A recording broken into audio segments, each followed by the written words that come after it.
Rick Sanchez has destroyed a planet, erased a child's memories without asking, sold weapons to a killer, and trapped his grandchildren in a simulation for 17 years over a phone charger. The show presents all of this, clearly, without hiding it. And somewhere around the third or fourth season, most people watching realized they still could not stop rooting for him. That is not a coincidence. That is a construction. Rick and Morty is one of the most morally precise shows ever made for adults. Not because it punishes Rick for what he does, but because it documents everything he does with complete honesty, and then builds an experience so compelling that the documentation changes nothing. You see it all. You stay anyway. The show knows you will. It was designed around the certainty that you would. Today, we are going to go through exactly what Rick does, season by season, episode by episode, and then talk about why knowing it still does not move you off his side. Welcome to Ricktopus. Let's get into it. The love potion that ended the world. There is a scene in season 1, episode 6 of Rick and Morty where Rick watches his grandson bury a dead body in the backyard. The body is Morty's. Not a stranger, not a villain. Morty's own corpse. From a version of himself who solved the same problem they just caused and then died in an explosion a few days later. Rick stands there with a shovel and tells Morty to stop crying, stop shaking, and get it together. They have a new family to walk back inside to. They have a new life to pretend is theirs. The world they just left behind, the world they destroyed, is not their problem anymore. This is season 1, episode 6. The show is 6 episodes old. Most people remember Rick Potion number 9 as the episode where Rick and Morty turn the world into monsters. That framing is too gentle. What actually happens in this episode is more specific, more damaging, and harder to laugh away than the Croninberg imagery gets credit for. This is not an episode about an accident that spirals out of control. It is an episode about a man who sees every warning sign before the accident, chooses not to share those warning signs with the person who needs them most, watches the catastrophe unfold, makes it significantly worse through careless improvisation, and then solves the problem for himself while abandoning everyone else to the wreckage. The episode begins with Morty asking Rick for help. He is 14, nervous around a girl named Jessica, and convinced that if she could just notice him at the school dance, everything would be different. Rick gives him a serum made from vole hormones. Voles are small rodents that form lifelong pair bonds with their mates. The science behind the serum, as Rick explains it, is that it will cause the person who receives it to feel that specific kind of deep, attached love toward Morty. Rick explains this calmly, hands over the serum, and sends Morty on his way. What Rick does not tell Morty is that the serum will only work on its intended target under very specific conditions. If it comes into contact with a flu virus,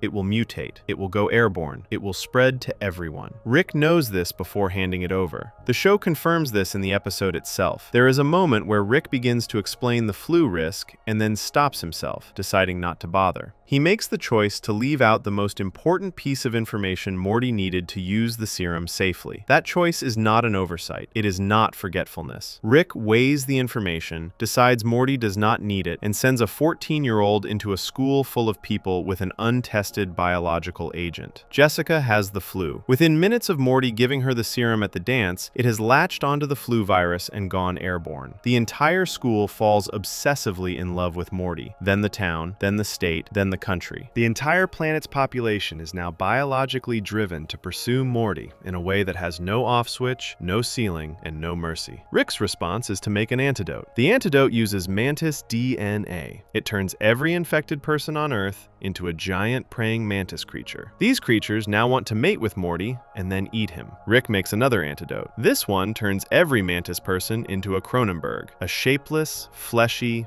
barely humanoid blob that stumbles around the ruins of civilization, making sounds that used to be language. The entire population of Earth, every human being on the planet, minus Jerry, Beth, Summer, and the Smith family's immediate relatives, who are protected by their genetic proximity to Morty. Everyone else is gone. Billions of people, turned into monsters in the span of one afternoon because Rick handed over a serum without finishing the sentence he started. This is the part of the episode people discuss. The Croninberg transformation is visually memorable, the horror movie aesthetic is well crafted, and the scope of what Rick causes in roughly 22 minutes of television is genuinely staggering. But the part of the episode that matters more, and gets discussed far less, is what Rick does next. He does not try to fix it. Rick scans the multiverse and finds a dimension where alternate versions of himself and Morty manage to solve the Croninberg crisis and reverse the mutation, but where those same alternate versions died in a lab explosion a few days afterward. The The alternate Earth is fine. The alternate family is intact. The alternate Rick and Morty are dead. Rick's solution is to take himself and Morty, jump to that dimension, bury the two bodies in the backyard before anyone notices, and walk back into the house as if nothing happened. He takes only Morty. He leaves Beth, Jerry, and Summer behind in a world where every other human being has been turned into a monster. He does not tell them what happened. He does not warn them. He does not leave instructions or equipment or even a note. He and Morty step through a portal and close it behind them. The post-credits scene shows Jerry, Beth, and Summer living out of an armored van, hunting Croninbergs for food, reenacting movies from memory because there is nothing else to do. Beth tells Jerry she is actually happier now that Rick is gone. She says this while roasting a dead monster over a fire in what used to be a suburb. The show returns to this dimension throughout later seasons. In Season 3, it is confirmed that Summer was frozen to death by the Citadel of Ricks during an operation that used the abandoned Earth as a staging ground. In the same season, Beth Prime is confirmed to have died from an infection caused by a Croninberg wound. Jerry Prime, the last surviving member of the family Rick abandoned, is shot and killed in Season 6 by Rick Prime, another version of Rick who had his own reasons for going to that dimension. The family Rick left behind in Episode 6 of Season 1 ends up dead. All three of them, killed by different consequences of a situation that Rick created and then walked away from. Morty's reaction at the end of this episode is one of the most important scenes the show has ever produced, and it tends to get swallowed by everything around it. After they bury the bodies and walk back inside, Morty sits on the couch and stares at nothing. The camera holds on his face. He is not crying. He is not speaking. He is doing the thing that people do when the emotional weight of something is too large for any normal response to fit around it. He is 14 years old. He just buried a version of himself. He just watched his grandfather shrug off the destruction of an entire planet because another planet was slightly more convenient. He is sitting in the home of a family that is technically his, but is not actually his, in a dimension where he and Rick belong to no one. And the show does not cut away from his face. It holds there and lets it sit. Rick tells him not to think about it. This is the moral architecture the entire show is built on, and the fact that it appears in the 6th episode is not an accident. Rick and Morty establishes very early that Rick is not someone who occasionally does bad things under pressure. He is someone who builds situations where bad outcomes are inevitable, watches them unfold, and redirects the blame toward everyone around him. He blamed Morty for wanting the love potion in the first place, and the episode is careful to acknowledge that Morty's desire to chemically force someone to love him is itself a problem. Rick uses that acknowledgement as a shield. Yes, what Morty wanted was wrong. Yes, Morty shoulders some of what happened, but Rick knew the serum was dangerous. Rick chose not to explain the risk. Rick's 3 attempts at a cure each made the situation drastically worse, and Rick chose to abandon the people left behind rather than try, for even a moment, to fix what he started. The show lets Rick make that argument, that Morty is also at fault, and then it shows you Beth roasting Croninbergs over a fire while her daughter reenacts Jaws from memory. Both things are visible on screen at the same time, the argument and its refutation sitting side by side. What makes Rick Potion number 9 the correct place to start this conversation is that it is not an extreme example of Rick's behavior. It is the baseline. This is not Rick at his worst, or Rick in an unusual situation, or Rick pushed past some limit he normally respects. This is Rick on a normal day, handling a normal problem, operating exactly as he always operates, with full knowledge of the relevant risks, selective disclosure of that knowledge, careless improvisation when things go wrong, and a clean exit that protects himself and leaves everyone else to deal with the consequences. The scale in this episode is larger than usual. The rest of the show brings the scale back down. The behavior never changes. What the show does with that behavior, how it frames it, how it asks you to feel about it, and why the audience keeps watching anyway, is the actual question this essay is going to spend its time on. Before we move on, if you're enjoying this analysis, please consider subscribing. It helps the channel tremendously. But before we get to how the show keeps you on Rick's side, we need to look at what Rick does to the people who are already on his side.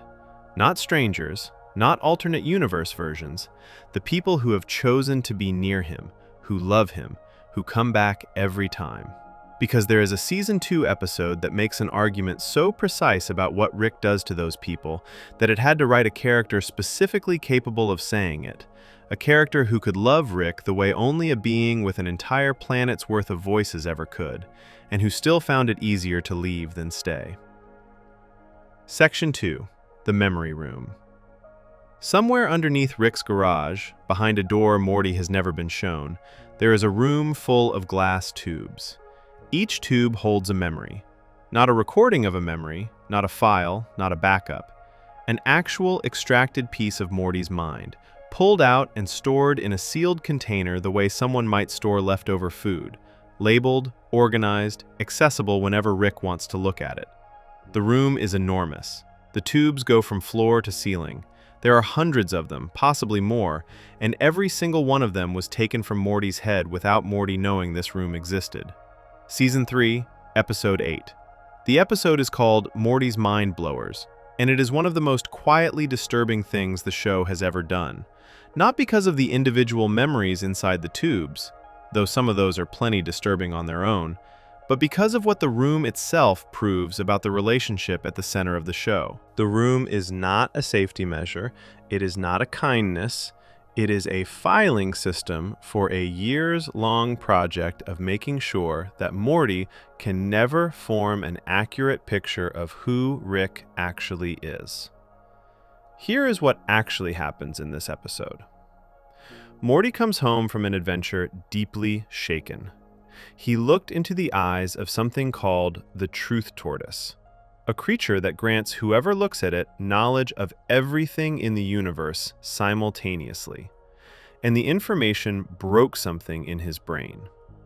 He cannot stop thinking about it. He cannot eat, cannot focus, cannot do anything except sit with the weight of everything he now knows. Rick offers to wipe the memory. Morty agrees. Rick leads him to the room under the garage. Up to this point, the memory wiping is something Morty has asked for. That detail matters. Rick presents the room as something he built for Morty's benefit. A place where the worst experiences of their adventures can be safely stored instead of left inside a 14-year-old's head. Blue tubes are the memories Morty asked to have removed.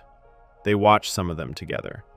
A man Morty accidentally drove to kill himself because Morty believed he was seeing something on the moon when he wasn't. An alien Morty convinced to abandon his belief in an afterlife, who was then hit by a car and dragged to something very much like hell while Morty watched. These are genuinely awful memories, the kind of memories a person probably cannot carry without eventually breaking. The blue tubes are, in their own strange way, an act of care. Then Rick reaches for a red tube. The red tubes, Rick explains cheerfully, are a different category. These are memories that Morty did not ask to have removed. Morty did not consent to these. Morty did not know they were being taken. The red tubes are memories Rick pulled out of Morty's head on his own initiative, for his own reasons, without telling Morty they were gone. And the reason, the one reason, the consistent reason, across every red tube in that room, is that each memory made Rick look bad. Not traumatizing memories, not experiences that were too painful for Morty to carry. Normal memories. Memories from adventures where Morty outthought Rick, where Rick was wrong, where Rick embarrassed himself, where Morty saw clearly that Rick was not the genius he presents himself as.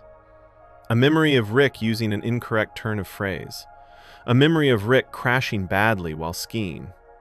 Moments where Rick was ordinary, fallible, or foolish, and where Morty was present to witness it. Rick went back through Morty's mind after each of these moments and took them.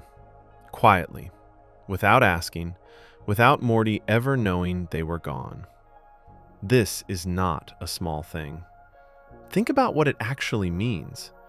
Morty's entire understanding of his relationship with Rick, his read on Rick's reliability, his trust in Rick's judgment, his belief in Rick's competence, has been shaped partly by a deliberate editing process Rick has been running on his brain for years. Every time Morty might have thought, "Wait, Rick has been wrong about this before," that thought was preemptively removed. Every time Morty might have developed a more realistic picture of who he is actually dealing with, the relevant evidence was quietly pulled out of his head and filed in a room he was not allowed to know about. Rick has not just been protecting his reputation. He has been engineering Morty's perception of him from the inside out. When Morty understands this, he attacks Rick. They fight. During the fight, they both accidentally inject themselves with the memory erasing machine, and both of them lose everything. Not just the specific memories in the tubes, but their own identities. Rick does not know who he is. Morty does not know who he is. They are two people standing in a room full of other people's memories with no way to find themselves inside any of it. Morty starts grabbing tubes and injecting them, trying to recover some version of himself from the fragments on the shelves. He goes through memory after memory. What he finds is not comforting. He finds adventures where things went catastrophically wrong. He finds moments the show has never shown the audience. He finds evidence of a life that has been far more painful and far more dangerous than the version of it he has been allowed to remember. At some point during this, Morty concludes that there is no good reason to continue existing. He finds Rick and tells him they should both kill themselves. Rick, who also has no memories and no identity, agrees. They both put guns to their heads. Summer walks in. She has a card.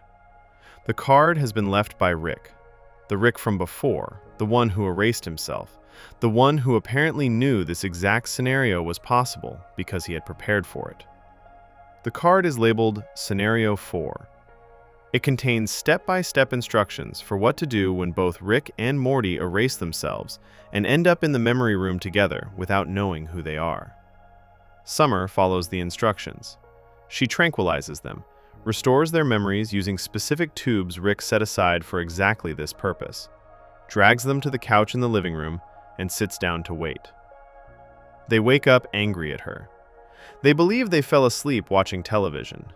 They shout at her for letting them miss their shows. Then they leave for another adventure.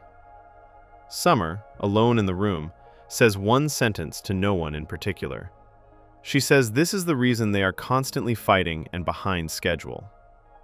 The episode is presented as a comedy. Dark comedy, certainly. The show is aware of what it is doing. But the framing is playful, the pacing is fast, the individual memory vignettes are treated as entertainment, and the audience largely receives it that way on first watch. The memory sequences are funny. The accidental erasure is chaotic. The near suicide is treated with enough absurdist distance that the laugh reflex fires before the horror does. But sit with the structure of what has been revealed, and the comedy starts to thin. Rick has been editing Morty's mind without consent for an unknown number of years. He has been doing it specifically to control how Morty sees him. He has done this enough times that he built a room for it, developed a color coding system for it, and created multiple contingency plans for when it goes wrong, which means it has gone wrong before, more than once, and he simply resets them and starts again. Morty has nearly killed himself as a direct result of discovering what Rick has been doing to him. Summer has been tasked with preventing this outcome when it spirals, apparently often enough that she knows the procedure. And at the end of the episode, nobody addresses any of this. Rick does not apologize. Morty does not remember discovering the red tubes. The room still exists. The red tubes are still in it. Whatever memories Rick decides to pull out next are still fair game. Nothing has changed because the memory machine ensures that nothing ever has to change. Rick can do this indefinitely, and he has been. There is a detail in this episode that does not get nearly enough attention. After Summer restores their memories and leaves them on the couch, the camera lingers for a moment on the room before cutting away. The tubes are still there. All of them. The blue ones Morty asked for, and the red ones he did not. Both categories sitting side by side on the same shelves, in the same room, under the same garage, inside the same house where Morty's replacement family goes about their day without knowing any of this is happening beneath their feet. The blue tubes matter for understanding how Rick thinks about what he is doing. He is not without the capacity for care. The blue tubes are genuinely Rick trying to protect Morty from pain that was too much to carry. If the room contained only blue tubes, the episode would be a strange and complicated portrait of a very unorthodox form of love. Rick sees Morty suffering and removes the cause of the suffering from Morty's head. That is not nothing. That is, in its own way, a form of looking after someone. But the red tubes change what the blue ones mean. The red tubes reveal that the memory room is not primarily about Morty. It is primarily about Rick. The blue tubes are the part of the project Rick is comfortable presenting as kindness. The red tubes are the part that shows why the project actually exists. Rick does not want Morty to suffer, but more than that, Rick does not want Morty to see him clearly. The suffering he removes is real, but so is the information he removes. And the information he removes is specifically the information that would allow Morty to make an honest decision about whether this relationship is worth what it costs. The memory room is the cleanest evidence in the entire show that Rick's treatment of Morty is not thoughtless. Thoughtless would be leaving the memories in and moving on. What Rick is doing is deliberate. It requires planning, equipment, maintenance, and contingency preparation. Rick built a system. He built it over time. He runs it carefully, and its purpose, beneath the layer of care the blue tubes provide, is to make sure Morty never accumulates enough evidence to stop trusting him. That is a project. That is sustained, intentional work in the direction of keeping a specific person's understanding of you permanently incomplete. It is the kind of thing that, if you found out a person in your life had been doing it to you, would change how you understood every interaction you had ever had with them. Morty almost found out. He almost understood everything. He almost died because of it. And then Rick pressed reset. What makes this even harder to dismiss is that the red tubes are not about protecting Morty. They are about protecting Rick. But the question the show quietly raises, and never directly answers, is this. If Rick did not care about Morty, why does he need the blue tubes at all? Why bother removing the painful memories if the whole system is just about self-preservation? The red tubes reveal the manipulation. The blue tubes complicate it. And sitting with both of those things at the same time is what the show is actually asking you to do in this episode, even while it keeps the pacing light and the jokes coming. Rick is doing something genuinely harmful to someone he genuinely loves. Those two facts are both true simultaneously. The show puts them in the same room, literally the same room, and lets them sit there together. Before we move on, if you're enjoying this analysis, please consider subscribing. It helps the channel tremendously. Understanding that the memory room exists is one thing, but Rick's relationship with Morty is not the only one the show asks you to evaluate. There is a Season 2 episode that examines what Rick does to everyone around him. Not just his grandson, but any living being that gets close enough to let him in. And it does it through the most unlikely possible mirror. A being that could speak with the voices of an entire planet and still found Rick impossible to stay with. Section 3. What Rick does to the people who love him. There is a shot near the end of Season 2, Episode 3 of Rick and Morty that the show never explains and never comes back to. Rick is alone in his garage. Unity has just left him. The note is still on the counter. He has been drinking.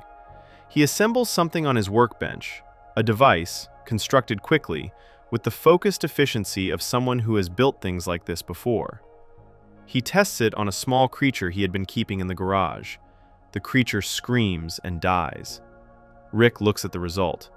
Then he points the device at himself. He passes out before he can use it. The camera pulls back slowly. Rick is face down on his workbench, unconscious. Alive only because the alcohol took him under at exactly the right moment. The episode ends there. No joke follows. No character walks in to lighten the mood. The credits roll over Rick lying motionless in his own garage, alone, having just attempted to end his own life because someone who loved him decided they could not stay. This is Season 2, Episode 3. And the person who left was not a human being. Autoerotic assimilation is built around a character named Unity. Unity is a being that spreads from person to person through physical contact, taking over each individual's mind and absorbing them into a shared consciousness. An entire planet's worth of people, their bodies, their voices, their faces, all being operated by a single intelligence that thinks of itself as one. Unity has no permanent physical form. Unity is everyone it has ever absorbed, speaking all at once or one at a time, depending on what the moment requires. Rick used to date Unity. When Rick, Morty, and Summer stumble onto a distress signal from a ship that Unity has boarded, Rick reacts with the kind of awkward energy that is immediately recognizable as someone running into an ex they were not prepared to see. Unity speaks to him through the absorbed crew members, code switching between different bodies mid-sentence, the way someone might shift between languages. Rick introduces Unity to his grandchildren with the specific discomfort of a person who has never quite figured out how to contextualize this part of their past to people they care about. They go back to Unity's planet. The whole planet belongs to Unity now. Every person on it absorbed, every mind folded into the collective, every conflict and difference smoothed away into the unified will of a being that has been quietly growing for years. The streets are clean. The infrastructure works. The people are peaceful, productive, and healthy because Unity has cured the addicts and removed the criminals and organized the remaining population into a functioning society. Summer's first response is that this is horrifying, that these people have had their individual minds taken from them, that the cost of all this order is their freedom. Unity calmly shows her a woman who was a heroin addict before absorption, and a man who had been a registered criminal before absorption, and asks Summer whether their individuality was serving them. Summer does not have a good answer. The episode does not offer one either. This is the kind of question Rick and Morty is genuinely interested in, and it is doing real work here. But the episode is not primarily about Unity's planet. It is about what happens to Unity when Rick arrives. For a while, it looks like reconnection. Rick and Unity fall back into old rhythms. They talk, they laugh, they disappear into the kind of privacy that two people who have known each other for a very long time fall into without thinking about it. Unity begins diverting more and more of its attention toward Rick, using the bodies of the planet's population to construct increasingly elaborate scenarios for his entertainment. Rick asks for a stadium of men who look like his father, cheering for him. Unity builds it. Rick asks Unity to create and then cancel a television show on demand. Unity does it, over and over, because Rick finds it funny. The entire apparatus of a functioning planetary civilization is being pointed at keeping one man amused. Meanwhile, because Unity is focusing on Rick, it is losing its grip on the population. The absorbed minds start slipping free. Not all at once, but in pockets, in neighborhoods, in groups. And when those minds come back, they come back to exactly where they were before Unity absorbed them.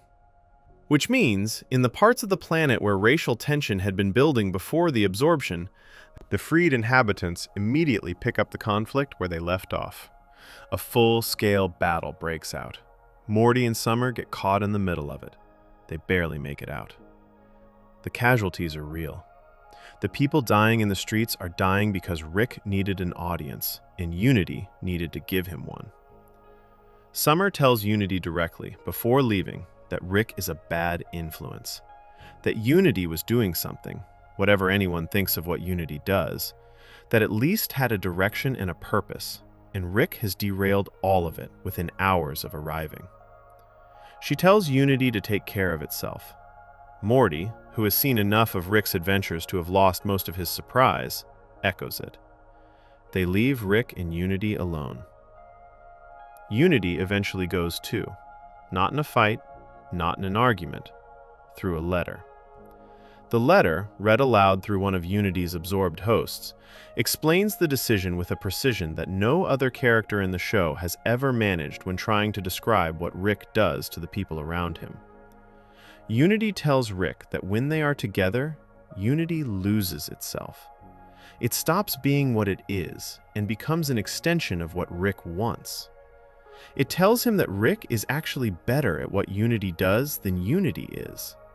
That Rick changes the people around him without even trying, bending them toward his orbit, reshaping them by proximity alone. Unity says that Rick is able to change others, but cannot be changed himself, and that this means anyone who stays near him long enough will eventually become something they were not, while Rick remains exactly what he always was. The letter ends by saying this is not something Unity can survive continuing. Then, Unity is gone. The planet is empty. Rick walks through the abandoned streets alone. The garage scene follows. What makes this episode so important to look at carefully is that Unity is not a victim in any conventional sense. Unity is a being that absorbs the consciousness of every person it touches. Unity has done to an entire planet what Rick does to individuals. Taken them over, reshaped them, made them part of something larger that functions according to Unity's will rather than their own. The episode is not asking you to see Unity as innocent. It is asking you to notice that even a being capable of that, a being that has absorbed millions of minds and bent an entire civilization to its purposes, found Rick's influence too much to remain inside of. Summer's arc in this episode is worth sitting with. She arrives on the planet furious at what Unity has done to its population. She is vocal, righteous, and specific in her objections. These people had their free will taken from them, their individuality erased, their minds absorbed into something they did not choose. By the time she leaves, she has not changed her position on what Unity is, but she has shifted her focus entirely. The thing she is worried about when she walks away is not what Unity has done to its planet. It is what Rick is doing to Unity. The scale of Unity's actions, millions of minds absorbed, a whole world reorganized, registers to Summer as less immediately dangerous than watching one person do what Rick does. That is a significant thing for the show to communicate through a teenage character. It does not underline it. It does not put it in dialogue that directly states the point. It just shows you Summer's face as she makes the decision to leave Rick alone with Unity, and it shows you the riots in the street that result from that decision. Beth's role in this episode operates on a different frequency. Back on Earth, she discovers that Rick has been keeping a chained alien in a hidden compartment under the garage. The alien, who identifies himself as Blim Blam the Core Block, a self-described murderer who came to Earth to eat babies and is carrying what he calls space aids, has been Rick's experimental subject, kept without consent in a hole under the house while Rick attempts to develop a cure for his illness. Rick's motive, as Beth and Jerry discover, is not altruistic. Rick intends to sell the cure for an enormous amount of money once he has developed it. Blim Blam removes his translation device and uses it to deliver a speech about Beth and Jerry's relationship that is specific, withering, and largely accurate. He calls them out for their dysfunction, their mutual contempt, their inability to either fix their marriage or leave it. Then he takes the device and leaves. Beth and Jerry stand in the garage looking at each other. This scene is often read as a throwaway joke. The baby-eating alien turns out to be the most emotionally perceptive character in the episode.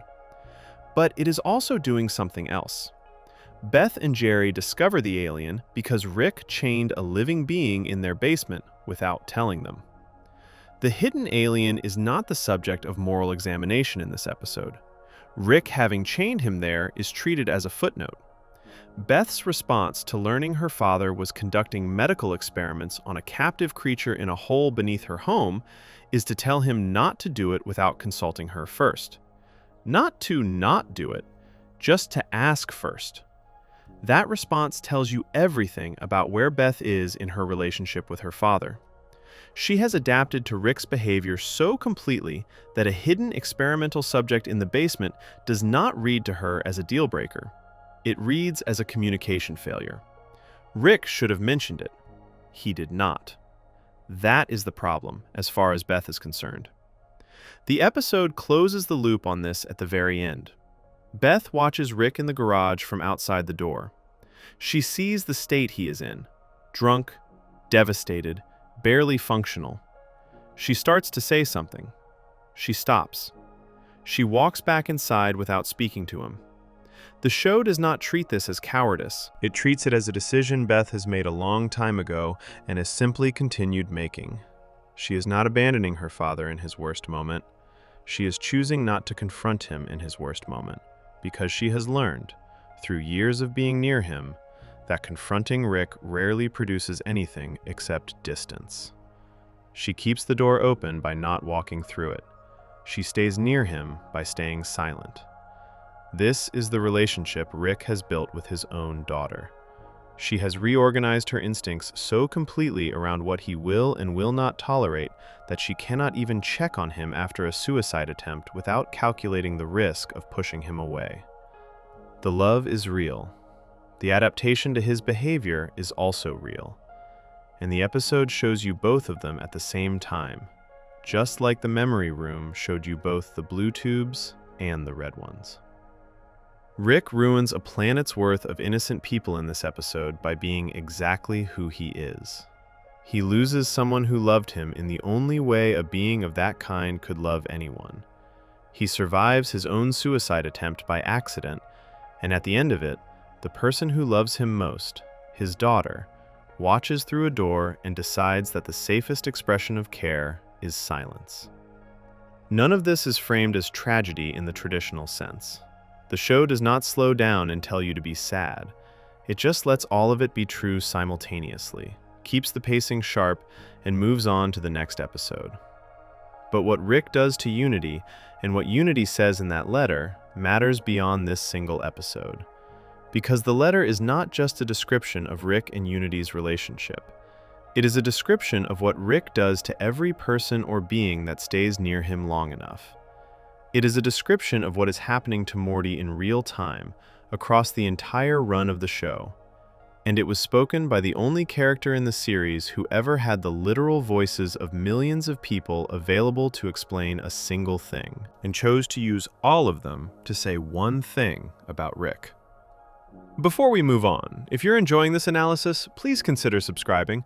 It helps the channel tremendously. That kind of love leaving is one thing. But the next episode we need to talk about involves a different kind of damage. Not what Rick does to the people who love him, but what he does when nobody is watching, when there is no relationship at stake and no emotional cost to account for. Just Rick, a transaction, and a weapon handed over to someone who made no secret of how they planned to use it. Section 4. Rick sells a weapon to an assassin. There is a moment in Season 2, Episode 2 of Rick and Morty where Rick hands over a weapon and the person receiving it says, out loud, directly to Rick's face, that they are going to use it to kill someone. Rick nods. Rick takes the money. Rick leaves. That is the entire transaction. There is no hesitation. There is no negotiation. There is no moment where Rick weighs what he is doing against some internal standard and decides the money is worth it despite his reservations. There are no reservations. Rick sells a weapon to a known professional killer in exchange for cash to fund a trip to an alien arcade, and the show treats his comfort with this decision as completely consistent with who he is, because it is. The episode is called Morty Night Run. The buyer is a creature named Croninberg Michael. And the way this exchange is set up, the specific details the show chooses to give you before the sale, during it, and after it, is more deliberate than it might appear on first watch. Croninberg Michael is introduced before the episode even properly begins. He is already waiting when Rick and Morty arrive at the location. He is cheerful, friendly, and completely transparent about what he does for a living. He is an assassin. He kills people for money. He has been doing it for a long time, and he enjoys it. He tells Rick this openly. He does not lower his voice or look over his shoulder or package what he does in language designed to make it sound like something else. He says, with genuine warmth, that he loves killing. He describes it the way someone might describe a hobby they have had since childhood, something they were drawn to naturally and have gotten better at over time. He has a catchphrase. The catchphrase is, "Oh boy, here I go killing again." Rick quotes it back to him, affectionately. The weapon being sold is described in the episode as an antimatter gun. Without getting into the technical details the show itself does not dwell on, the relevant point is that it is a weapon designed to kill a specific kind of being, and Crombopulus Michael has a specific target in mind. He tells Rick the target exists in gaseous form. He does not know exactly where it is yet, but when he finds it, the weapon will be what he uses to end its life. Rick understands this. The sale is not happening under any kind of confusion about what the weapon will be used for. Crombopulus Michael has been direct from the first sentence of the conversation. Rick takes the money, and the episode moves on. Morty does not know any of this happened at first. He finds out because the adventure Rick takes him on with the arcade money puts them in the exact location where Crombopulus Michael is hunting his target. Morty sees what is about to happen and makes a choice that Rick would not have made. He interferes. He tries to save the target, a gaseous life form the show names Fart, because Morty operates on the assumption that a living being about to be killed by a hired assassin deserves at least an attempt at intervention. Morty crashes a ship into Crombopulus Michael and kills him, which ends the immediate threat to Fart, but also begins a much larger problem, because Crombopulus Michael had been hired by someone, and that someone is now without their assassin and with their target still alive. The episode splits here into two parallel threads. Morty runs from Gromflamites, the alien law enforcement sent to capture Fart, while Rick trails along expressing consistent and specific frustration about what Morty has done. Not guilt about what Rick did, frustration about the consequences of Morty's decision to undo it. This is worth pausing on. Rick's emotional investment in this episode is not in the question of whether selling the weapon was wrong. That question does not appear to occur to him. His emotional investment is in the inconvenience Morty has created by involving them in a situation that Rick had already cleanly exited. Rick sold the weapon, took the money, and was done. He had no further stake in what the weapon was used for or who it was used on. Morty's interference pulled Rick back into exactly the kind of messy moral situation that Rick's clean transaction had been designed to avoid. From Rick's perspective, the problem in this episode is Morty's conscience, not Rick's choices. At one point, Rick tells Morty directly that Crombopulus Michael was a professional. He says it the way someone might defend a contractor they hired, with a kind of occupational respect that treats what Crombopulus Michael did as simply a service industry, no different from any other. He liked Crombopulus Michael. He found him reliable. He had sold him things before, which the episode confirms is not a one-time transaction, but an ongoing business relationship. Rick and Crombopulus Michael were repeat customers. Rick knew exactly who Crombopulus Michael was and what he did with every purchase, and sold to him anyway, multiple times, because the money was useful and the moral ledger was not something Rick was keeping. Morty spends the episode trying to protect Fart while also processing the information that Rick armed the person who was trying to kill Fart in the first place. The show does something with this that it does fairly often. It makes Morty's moral position genuinely complicated. Fart turns out to be a being that, if it reaches its home, will communicate to its kind that carbon-based life exists in the universe and can be destroyed. The threat is not hypothetical. Fart is not lying about this. The gaseous life forms it belongs to have done this to other forms of life before. Morty ends up having to make a decision about Fart that costs him something real, and in making it, he arrives at a place not entirely different from where Rick operates, using one living being's death to prevent a larger harm. The show uses this to suggest that morality in the Rick and Morty universe is always more complicated than it looks from the outside. Morty thought saving Fart was clearly the right call. By the end of the episode, the situation has evolved to the point where Morty himself ends what he started the episode trying to protect. The implication the show seems to want you to draw is that Rick's indifference might be a kind of wisdom, that caring too much leads to exactly the kind of exhausting, painful, unwinnable situation Morty spends the episode buried in. But that reading requires ignoring something the episode does not hide. The question of whether Fart was ultimately dangerous is a separate question from whether Rick should have sold the weapon in the first place. When Rick handed the antimatter gun to Crombopoulos Michael, he did not know about Fart's plans. He did not know who the target was. He did not know whether the target was a threat or an innocent. He did not ask. He sold a weapon to a self-described killer who told him to his face that he loves killing, took the money without conditions, and walked away. The eventual complexity of the Fart situation does not reach back in time and make Rick's decision more considered than it was. Rick did not make a calculated choice to arm someone going after a genuine threat. He made a financially motivated choice to arm someone going after an unknown target and happened to be on the right side of the outcome through luck and the specific nature of what Fart turned out to be. If Fart had been an innocent being with no dangerous intentions, the transaction would have been identical. Rick's behavior in the moment of sale would have been identical. The comfort with which he quoted Crombopoulos Michael's catchphrase would have been identical. None of Rick's conduct in this episode was shaped by any information about the morality of the specific situation. It was shaped entirely by the fact that someone had money and Rick wanted it.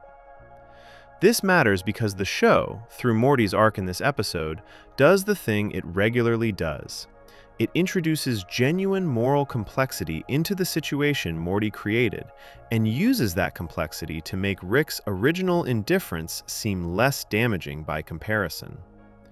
If even Morty ends up in a place where killing Fart was arguably necessary, then maybe Rick's willingness to arm Crombopoulos Michael was not so far off.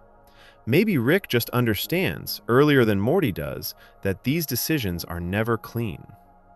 But Rick did not understand anything about this situation when he sold the gun. He just sold the gun.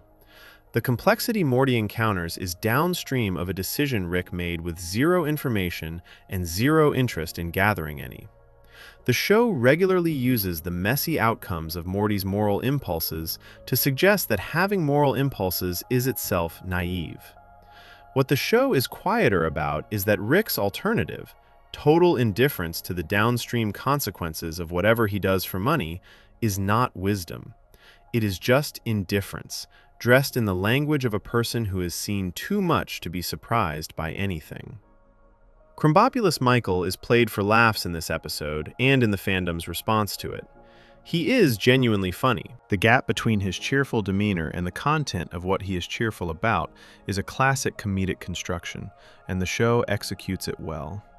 He has become one of the more beloved minor characters in the show's history, which is its own interesting data point. A professional killer who loves his job is a fan favorite, partly because the show frames the transaction that put his weapon in his hands as essentially neutral. Rick's comfort with that transaction is not neutral. It is one of the clearest examples in the show's entire run of Rick treating a moral question as simply not applicable to him. Not because he has thought about it and come to a considered position, not because he has weighed the harm against some other value and made a difficult call, but because the question of whether what he is doing is right does not enter the room when Rick is doing it. The money is real. The consequences belong to whoever ends up on the other end of the weapon. Rick's hands, as far as Rick is concerned, are clean the moment the exchange is complete. Morty's hands are not clean at the end of this episode. Morty spent an entire adventure trying to do the right thing, found himself in an impossible situation, made a painful choice, and came out of it carrying something he will have to live with. Rick spent the same episode mildly irritated and moderately entertained. The person with the working conscience paid the cost. The person without one pocketed the money and moved on. The ongoing business relationship between Rick and Crombopoulos Michael, the show confirms there were previous transactions, means this episode is not a one-time lapse. It is a glimpse into a regular arrangement. Rick has been doing this. He will presumably continue doing it. The arcade money was the reward this time. The next transaction will have its own reward. The targets will keep changing. Rick's level of interest in who they are will remain exactly where it is in this episode, which is nowhere. What makes this section of the show's moral portrait of Rick different from the sections before it is the absence of any emotional complexity on Rick's side. The Croninberg world had Rick fleeing a situation he helped create.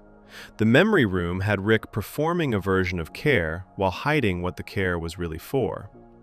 The Unity episode had Rick devastated by loss at the end of it.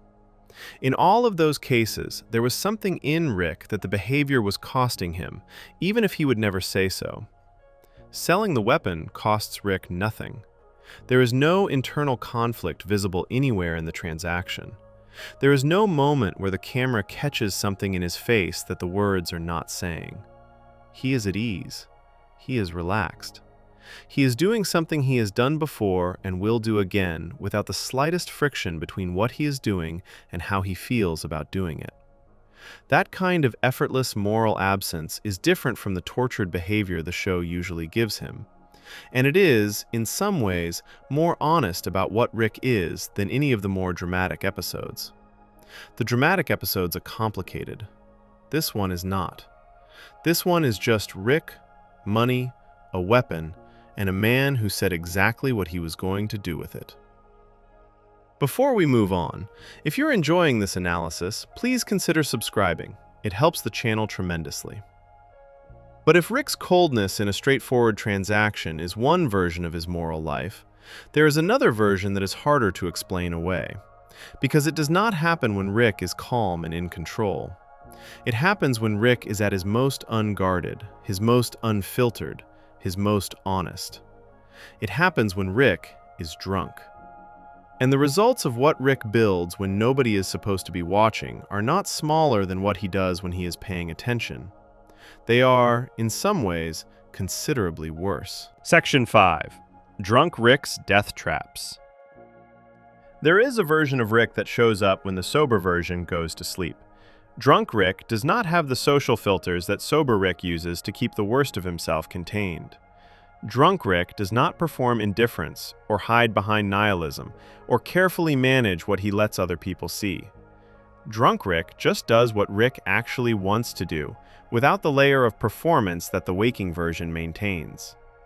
And what Season 3, Episode 4 reveals about what Rick actually wants, underneath all the posturing, underneath the genius, underneath the cynicism, underneath the carefully maintained image of someone too smart and too experienced to care about anything, is something much smaller and much more recognizable than the show usually lets you see.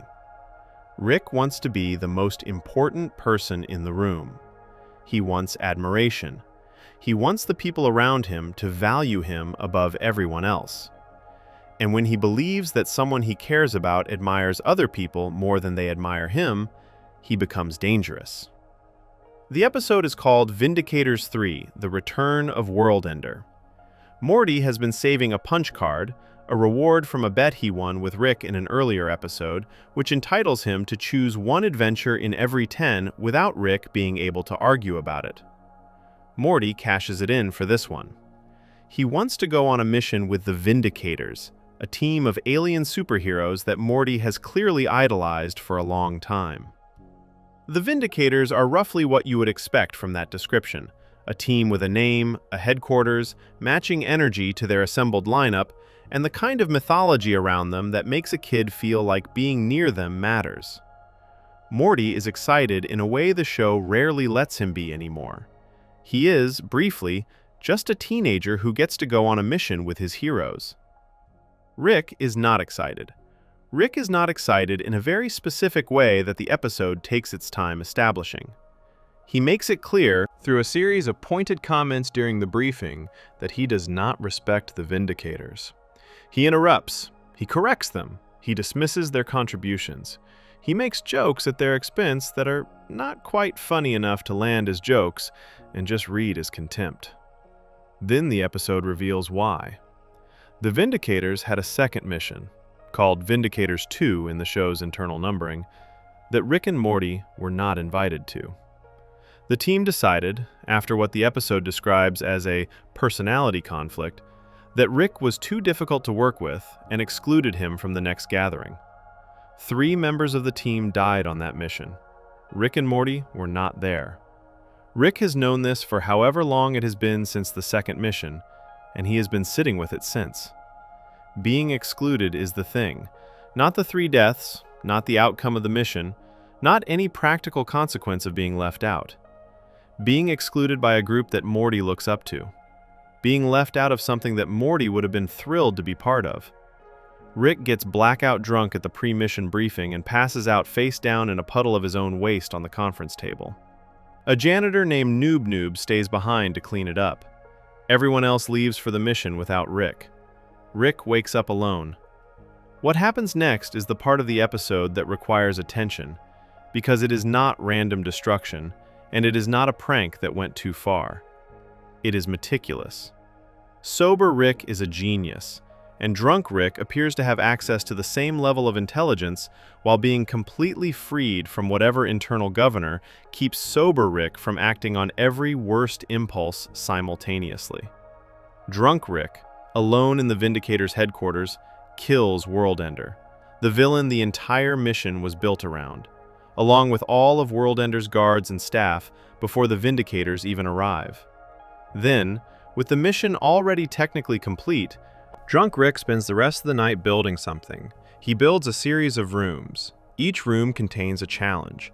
Each challenge is designed to kill the person who fails it. The rooms are connected in sequence, and the only way out of the facility is through all of them.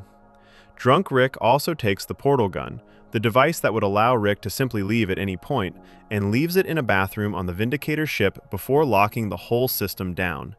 He films himself explaining the setup. Then he passes out again.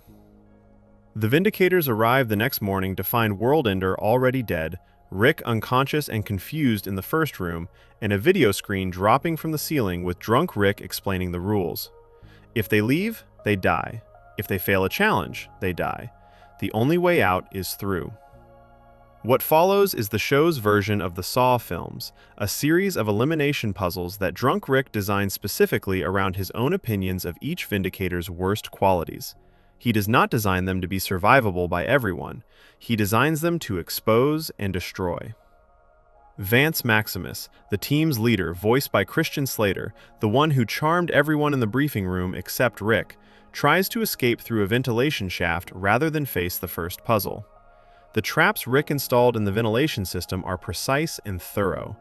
Vance is shot, then burned, then cut in half. The show does not look away from this. The sounds are specific. The bits of him that fall back out of the vent are visible. He is the first to die, and he dies trying to run, which is exactly the kind of death drunk Rick would have designed for someone Rick considered a coward and a fake. The second room requires the group to identify a location on a map of the universe, specifically a place the Vindicators would never voluntarily talk about.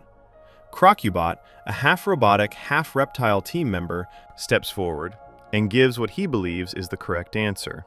He names the planet Dorian 5. His reasoning is that the Vindicators destroyed Dorian 5 during their second mission, the one Rick was not invited to, killing its entire population in order to eliminate a shape-shifting villain who had been hiding there. Crocubot names it with something close to pride, as though knowing the darkest thing the team has done is the same as understanding what drunk Rick was looking for. The correct answer was Israel. Rick, when blackout drunk, apparently rants extensively about the United Nations and international defense spending. Morty knows this because Morty has been on enough adventures to have heard the rant. Nobody else in the room knows it because nobody else has spent enough time near drunk Rick to have memorized his patterns. Crocubot is crushed to death for giving the wrong answer. The third room involves basketball. 5 three-point shots in 5 minutes, with a bomb attached to the failure condition. During the basketball challenge, the team's surviving members, Supernova, Million Ants, and Alan Rails, begin arguing about a long-running personal conflict. Supernova and Alan Rails were previously married. Supernova had an affair with Million Ants during the marriage. The affair ended the marriage, but not the conflict. The challenge room, with its ticking timer and life-or-death stakes, becomes the backdrop for a domestic argument that has apparently been waiting for exactly this kind of pressure to fully detonate. Alan Rails tries to attack Million Ants. Supernova restrains him. Million Ants kills Alan Rails anyway. Rick makes a comment. Supernova decides that Rick and Morty are the actual threat and moves to arrest them both. Morty, who has been calmly defusing the bomb this whole time while everyone else argued and died, points out that none of this is going the way it was supposed to. The final room is the one that lands the episode's sharpest point. Drunk Rick's video in the last room tells the group that whoever is standing in front of him must offer something the Vindicators have that Rick wants. Everyone, including Morty, assumes that Drunk Rick is talking about Morty. The logic seems obvious. The Vindicators have Morty's admiration, which is the thing Rick has been jealous of this entire episode. Morty steps onto the platform. He is transported into a small chamber where a series of video screens show Drunk Rick delivering a message. The message is heartfelt, emotional, and clearly genuine. Drunk Rick talks about how much the relationship means to him, how important it is, how he does not say it enough, but he wants this person to know that he values them above everything. The person Drunk Rick is talking to is Noob, the janitor, the one who stayed behind to clean up the conference table, the one who laughed at Rick's jokes. Morty was not the answer. Morty watches Drunk Rick's sincere, unguarded declaration of appreciation directed at a janitor who laughed at the right moments, and has to process the information that the most emotionally honest version of his grandfather reserved his most honest moment for someone who is never seen again in the show. Noob does not appear in subsequent episodes. Drunk Rick's heartfelt message, the most genuine emotional expression in the whole episode, was for someone the rest of the show has no use for. Multiple people died tonight, 4 of them specifically: Vance, Crocubot, Alan Rails, and Million Ants. The Vindicators, minus Supernova who escapes into space, are gone. A team that existed before this episode, that had a history and a mythology, and at least one member, Alan Rails, who appeared to be genuinely haunted by the worst thing they had done, is finished. All of this happened because Rick was not invited to one of their missions, and Morty thought they were cool. The show acknowledges some of this.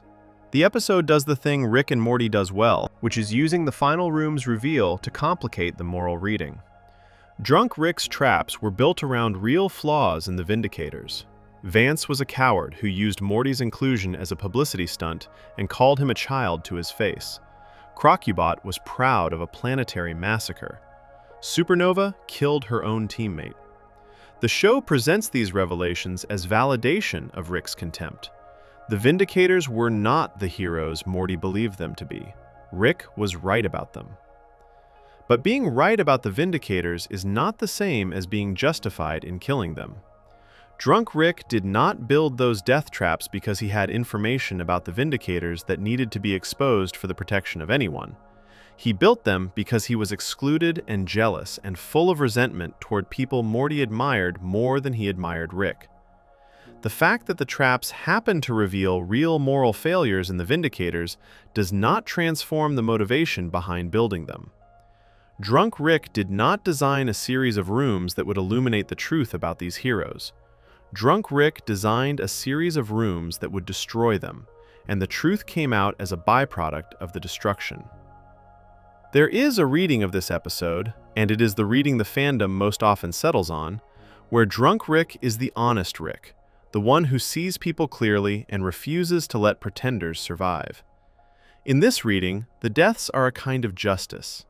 The Vindicators were frauds, and Rick, even drunk and operating on pure feeling, had the intelligence and the instinct to dismantle them before they could keep disappointing Morty. The problem with that reading is Noob. If Drunk Rick is the Rick who sees clearly, then Drunk Rick's deepest emotional truth is not about Morty at all. It is about a janitor who laughed at his jokes. The elaborate construction, the rooms, the traps, the video messages, the deaths, was built around a misidentified center. Rick assumed that what he wanted back from the Vindicators was Morty's admiration, but the part of himself he had least access to, the part that only surfaces when the performance is completely shut down, did not care about Morty in that moment. It cared about being laughed with. It cared about being appreciated in the simplest possible way, by the most ordinary possible person, in a room where everyone else was too busy managing Rick to simply enjoy him. Morty watches the message meant for Noob Noob and does not say anything. The episode does not give him a line that processes what he has just learned. He just stands in the chamber and takes it. Supernova arrives, there is a confrontation. The episode ends without resolution. The deaths are not addressed again. Nobody is held responsible. The Vindicator's absence from the rest of the show is never explained to anyone who would need an explanation within the world of the show. Rick goes home. This episode is sometimes dismissed as one of the weaker entries in Season 3. Dan Harmon himself has said publicly that he considers it the worst episode the show has produced. The criticism usually centers on the episode feeling like it is making a point about superhero movies rather than making a point about Rick and Morty specifically. And there is something to that criticism. The Vindicators as a superhero team parody are not as interesting as the character work the show does in its best episodes. But as a document of what Rick does when he is most honestly himself, not performing control, not managing his image, not carefully deciding what to reveal and what to protect, the episode is one of the most useful in the series. Drunk Rick builds death traps out of jealousy and loneliness. Drunk Rick's real emotional need is not for his grandson's respect, or his family's love, or the universe's acknowledgement of his genius. It is for a janitor to think he is funny. And in the pursuit of something that small, multiple people who were trying to save a planet end up dead in a locked building. Morty lost his heroes tonight. Rick lost nothing he wanted to keep. The pattern in these first 5 sections is becoming visible. Rick destroys worlds accidentally and walks away. Rick edits the minds of people he loves to control what they remember. Rick watches a being that spoke with millions of voices decide he was too much to stay near. Rick sells weapons to killers without asking what the weapon is for. Rick kills a superhero team in his sleep over a bruised ego. In every case, the damage extends outward. Other people carry it. Rick moves on. Before we move on, if you're enjoying this analysis, please consider subscribing. It helps the channel tremendously. But all of these sections have involved Rick and his behavior in private spaces: the garage, the arcade, the secret room, the alien planet, the locked building. What happens when Rick's behavior is given institutional weight, when his individual pathologies are multiplied and turned into a system, when the way Rick treats the people around him becomes the governing logic of an entire civilization? That question has an answer. The show built an entire episode around it. And what it shows about Rick, not as a person, but as a principle, might be the most uncomfortable thing in the whole series. Section 6. What Rick built for his daughter. There is a conversation in Season 3, Episode 9 of Rick and Morty where Beth asks her father about a boy named Tommy. Tommy was Beth's childhood friend, or at least that is how Beth has always understood it. Tommy disappeared when they were children, and Beth has spent her adult life carrying a specific and particular kind of guilt about what might have happened to him. She believes she may have killed him. Not intentionally, she was a child, but through something she did or something that happened when they were together, the details of which her memory has never been fully clear on. The guilt has stayed. Tommy has not. She asks Rick about him, and Rick tells her the truth. Tommy did not die.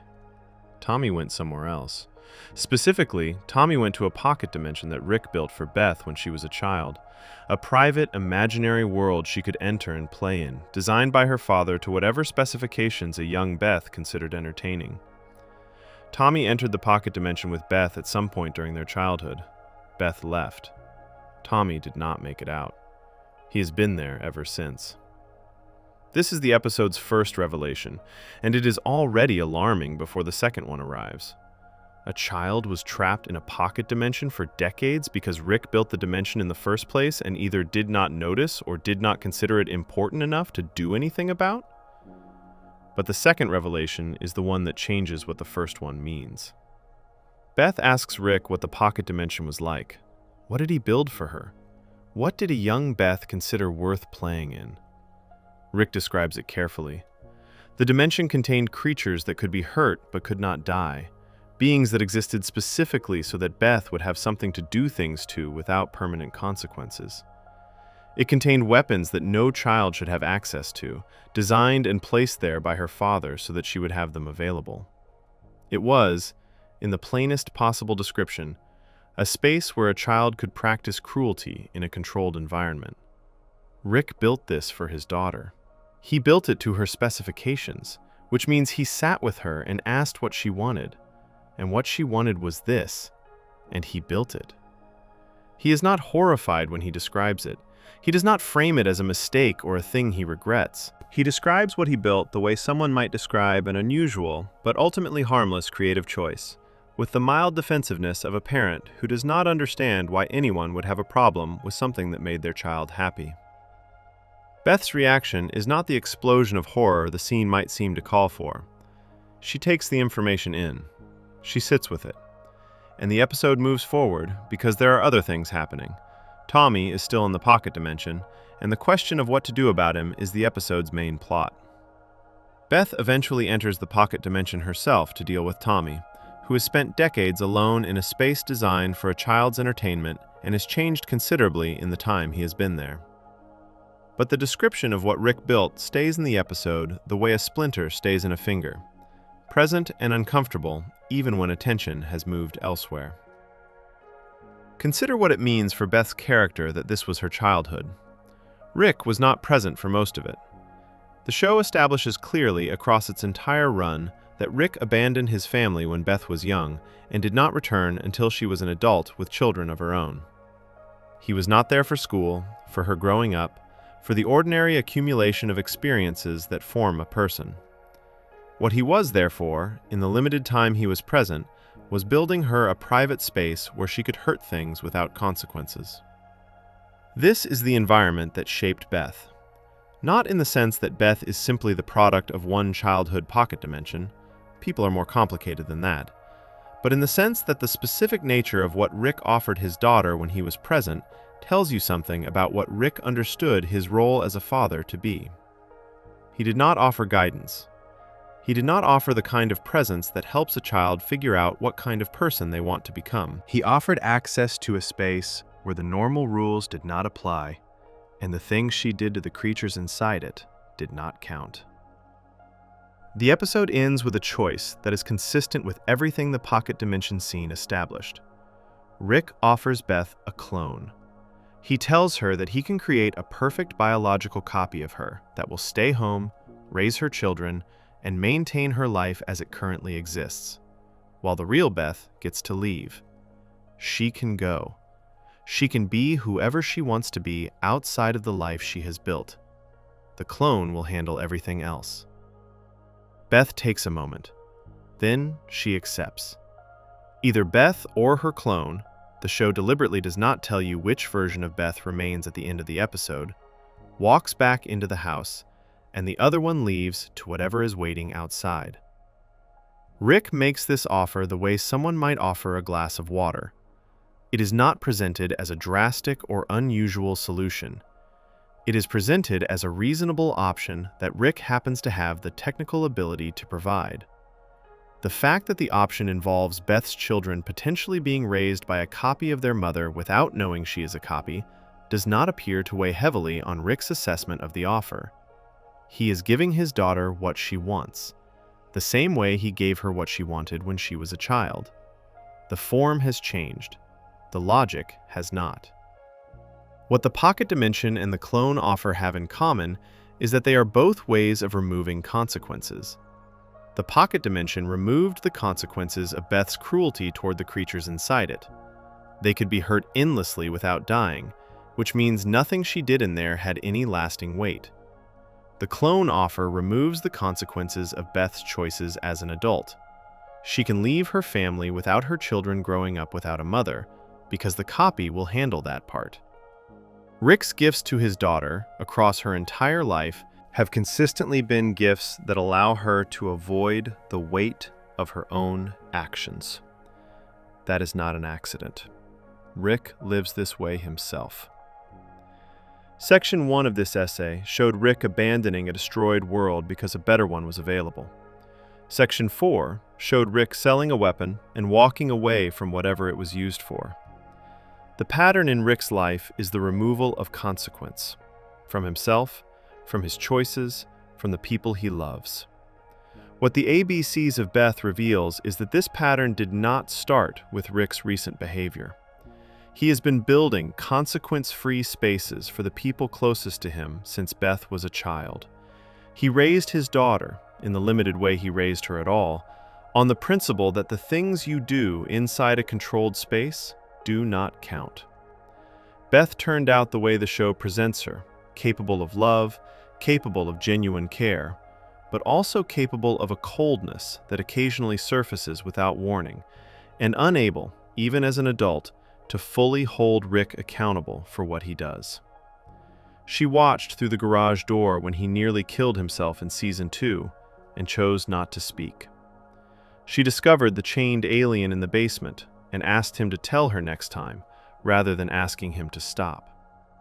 She has adapted to Rick's behavior so completely that the adaptation reads as personality.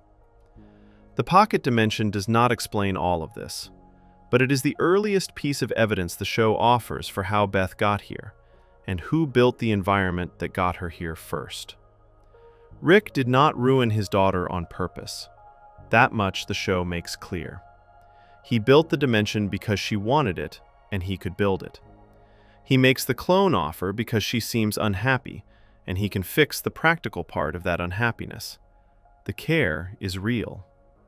What is also real is that the care has never once included the thing Beth would actually have needed from him, the experience of having a father who stayed, who was present, who helped her figure out the difference between what she wanted and what was right.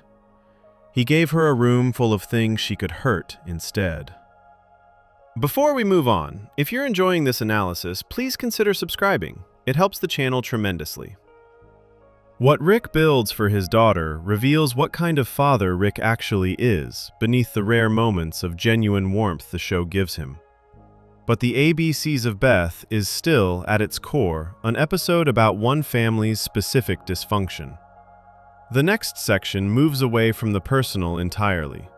Because there is an episode in Season 3 that takes Rick's individual patterns, his need for control, his contempt for the people around him, his willingness to use others as instruments, and asks what happens when those patterns are not just one man's behavior, but the founding logic of an entire society built in his image.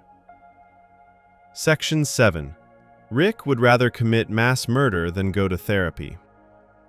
There is a moment at the very beginning of Season 3, Episode 3, where Rick is sitting alone at his workbench, and the camera catches him doing something the rest of the episode spends 20 minutes trying to explain away. He is watching the driveway. He is watching to see when the family car leaves. The moment it pulls out and disappears down the street, he activates something he has been preparing. A device that transforms him, instantly and completely, into a pickle. He becomes a small, ordinary-looking pickle, lying on the workbench, unable to move, unable to call for help, and unable to attend the family therapy session that the car just left for without him. The show confirms within the first 2 minutes that Rick did this on purpose. There is a syringe sitting on the workbench beside him, a syringe that contains a serum that would reverse the transformation immediately. He put it just far enough away that a pickle cannot reach it. He designed the situation so that the escape from being a pickle was technically available, but practically impossible, which means he did not want to be caught. He wanted to be a pickle for exactly as long as it took for everyone to leave without him. He turned himself into a vegetable to avoid sitting in a room with a therapist. Pickle Rick has become one of the most referenced episodes in the show's entire run. The image of Rick as a pickle has been on merchandise, in memes, in cultural conversations far outside the show's usual audience. Most of that cultural conversation treats the premise as pure absurdist comedy, which it is on its surface. A genius scientist turns himself into a pickle. The comedy works. But the episode is doing something very specific underneath the comedy. And the therapist who appears in the second half of the episode says it directly, in plain language, in a speech that Rick has no response to. Before the therapist's speech, there is the rest of the episode to get through. Rick, now a pickle lying immobile on a workbench, needs to find a way to move. A cockroach wanders within range. Rick maneuvers to kill it using nothing but gravity and the edge of the workbench. He removes its brain and attaches it to himself using the cockroach's own body parts and the juices from his pickle body. He now has legs. He uses the legs to go find more parts. A rat comes next, then more rats, then an entire construction built from the remains of every creature in the sewer that came close enough to be taken apart and incorporated. By the time Rick emerges from the sewer, he has built himself a functional armored body out of dead animals and is moving through it with the full capacity of his intelligence operating at normal speed. He ends up inside a government building. There are guards.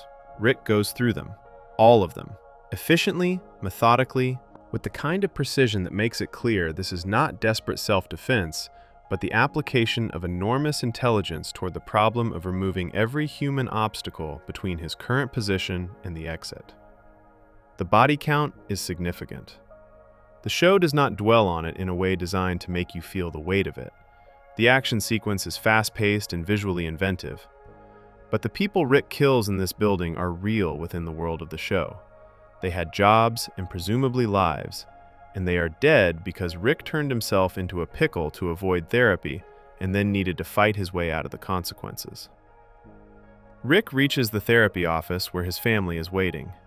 He is still a pickle, now sitting in the armored rat and cockroach body, battered from the building. The therapist is Dr. Wong. She has been conducting a session with Beth, Summer, and Morty. Rick arrives, the session becomes something different, and Dr. Wong takes her turn. Her speech is not long. It does not need to be. She tells Rick, calmly and without raising her voice, exactly what the pickle was. She says that Rick is clearly capable of surviving almost anything, that he would probably be the last person standing after the end of the world. She says this is not a compliment. She says the reason Rick is capable of surviving everything is the same reason he cannot sit in a room and be honest about who he is. That his intelligence, his capability, his ability to build a solution out of whatever is available, is a way of staying in motion so that nothing can ever catch up to him. The pickle was not impressive. The pickle was avoidance with extra steps. Getting through an entire government building was easier for Rick than answering questions about his own life. And that, Dr. Wong says, is the thing worth paying attention to. Rick tries to buy her off. He offers her money to write a good report.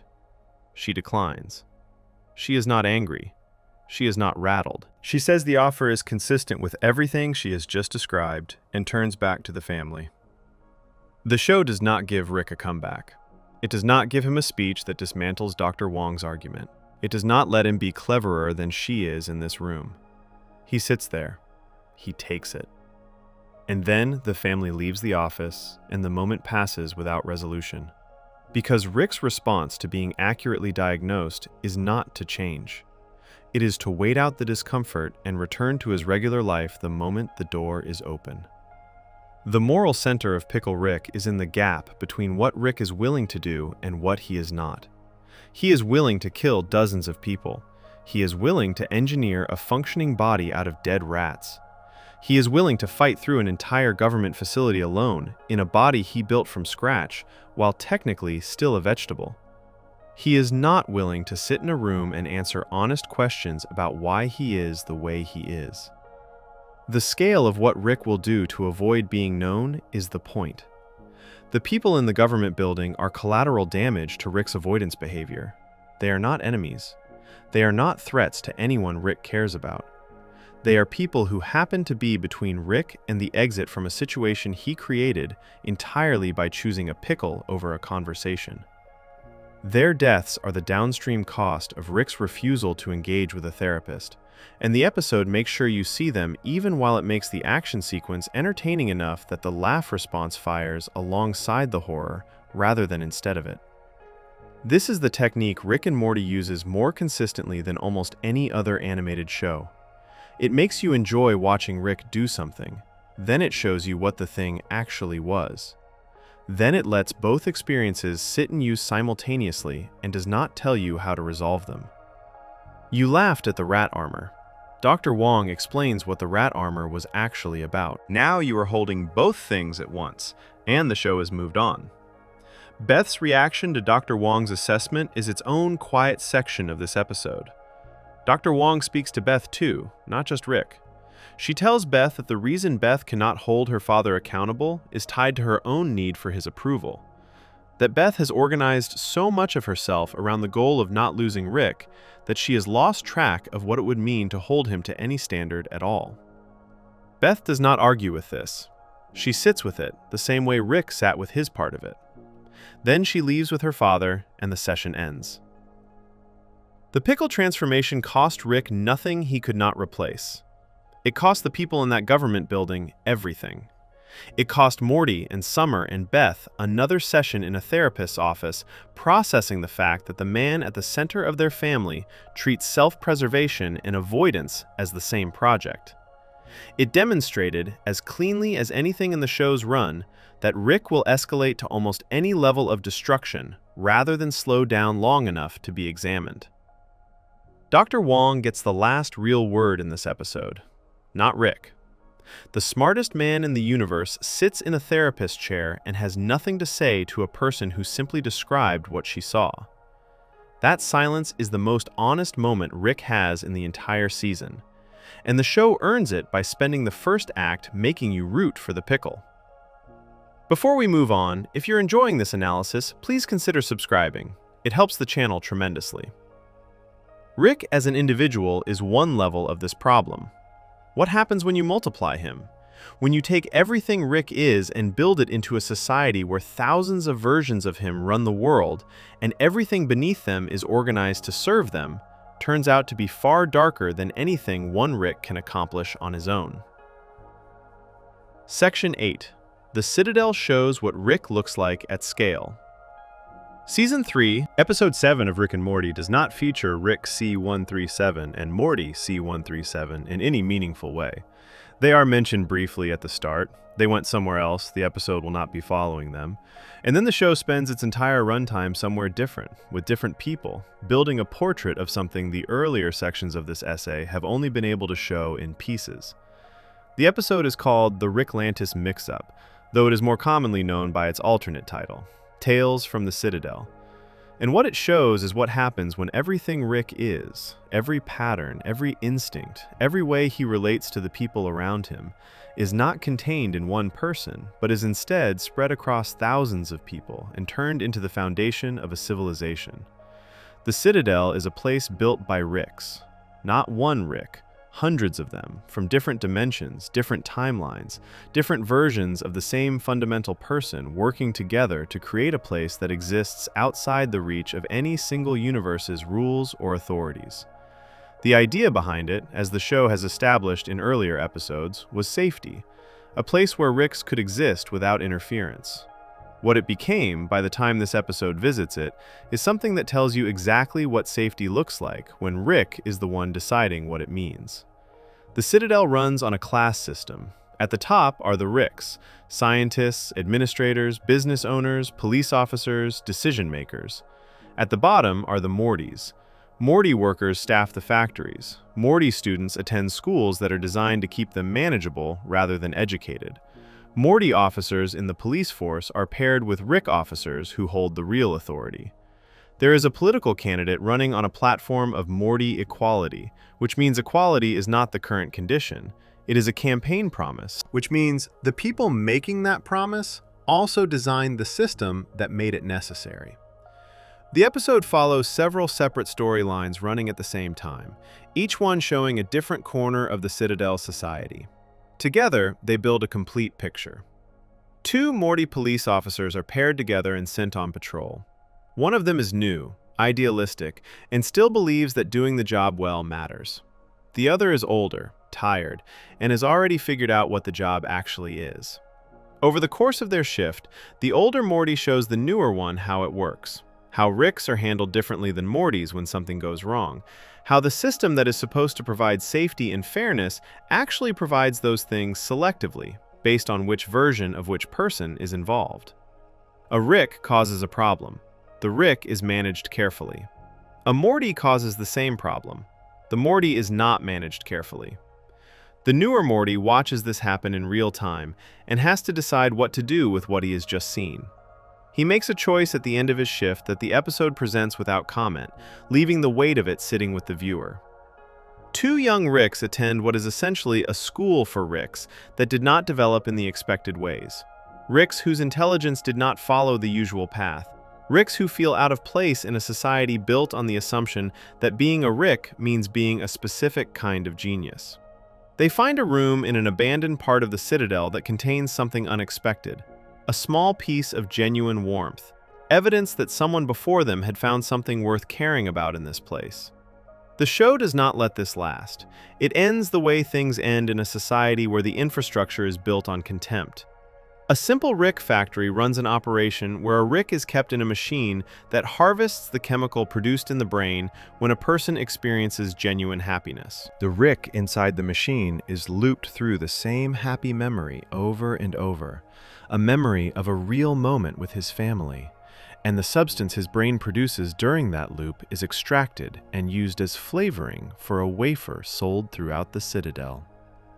The product is called Simple Ricks, and its selling point is that it contains the actual neurological output of a Rick experiencing pure, uncomplicated joy. It is a snack food. The Rick producing it is a prisoner. The factory workers who maintain him are Mortys. A Morty runs for president of the Citadel. His campaign is built on the promise of change, on the idea that the system does not have to stay the way it is, that Mortys deserve better than the position the Citadel has assigned them.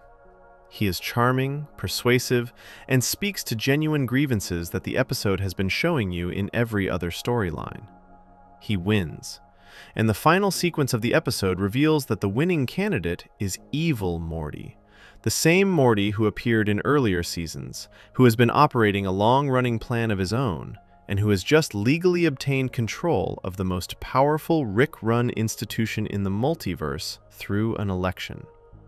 His first act is to execute the Citadel's Rick leadership. The episode ends with Evil Morty looking out over the Citadel from a position of total control, and the expression on his face is not triumph. It is the specific, cold satisfaction of a person who has moved one piece where it needed to go. The moral architecture of this episode is the thing that matters most for this essay's argument. The Citadel is not a place where Ricks became corrupt over time, where something that started well went wrong through neglect or bad decisions. The Citadel is what happens when Rick's worldview, the genuine, foundational Rick worldview, the one visible in every section of this essay, is used as the operating principle for a functioning society. Rick believes, at his core, that intelligence is the only quality that truly matters, and that the presence or absence of it determines what a person deserves. He treats Morty as less capable, less reliable, and less important than himself. He treats Jerry as beneath contempt. He treats the people his actions harm as variables, rather than people. He has been doing this consistently across every season of the show. The Citadel just built those beliefs into law. In the Citadel, Mortys are not paid fairly because Ricks do not believe Mortys contribute enough to deserve fair payment. Mortys are not given authority because Ricks do not believe Mortys can be trusted with it. Mortys are kept in positions that serve Ricks because the entire civilization was designed by Ricks around what Ricks need. The individual relationship between Rick and Morty, where one person's contempt keeps another person permanently smaller than they might otherwise be, has been scaled up to an institutional level and run for long enough that the Mortys living inside it have never known anything else. The Simple Rick factory is the most concentrated version of this. A Rick's happiness, his genuine, unperformed, purely human happiness about his family, is valuable in the Citadel not as a thing worth protecting or nurturing in the person experiencing it, but as a resource to be extracted and sold. The Citadel took the one thing Rick is reluctant to admit is real, his love for the people around him, and turned it into a product. It imprisoned a version of Rick specifically to farm that love on a continuous loop. And it uses Mortys to run the operation, because in the Citadel's logic, that is exactly the kind of work Mortys are for. This episode matters in the context of this essay because it removes the defense the show sometimes makes available for Rick's individual behavior. When Rick hurts people, the show often provides enough complexity around the situation that the harm can be read as an unfortunate byproduct of something else. The Croninberg world was an accident. The memory room was also a form of care. The Unity episode showed genuine pain. Those readings are available. The Citadel does not offer them. The Citadel is just what Rick's values look like when they are running without interference, built into stone and policy and product lines and patrol routes, operating exactly as they were designed to operate. It looks like this: Mortys in factories, Ricks in charge, happiness in a jar on a shelf. The individual Rick in his garage is one problem. The Citadel is the same problem with an org chart. Before we move on, if you're enjoying this analysis, please consider subscribing.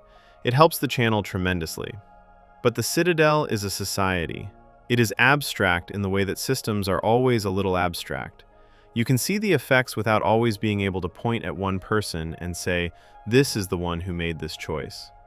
What makes the remaining sections of this essay sharper is getting back to the personal, to the specific, close, daily experience of being near Rick. Because there is a Season 3 episode that removes Rick's dysfunction from him surgically and shows you what is left.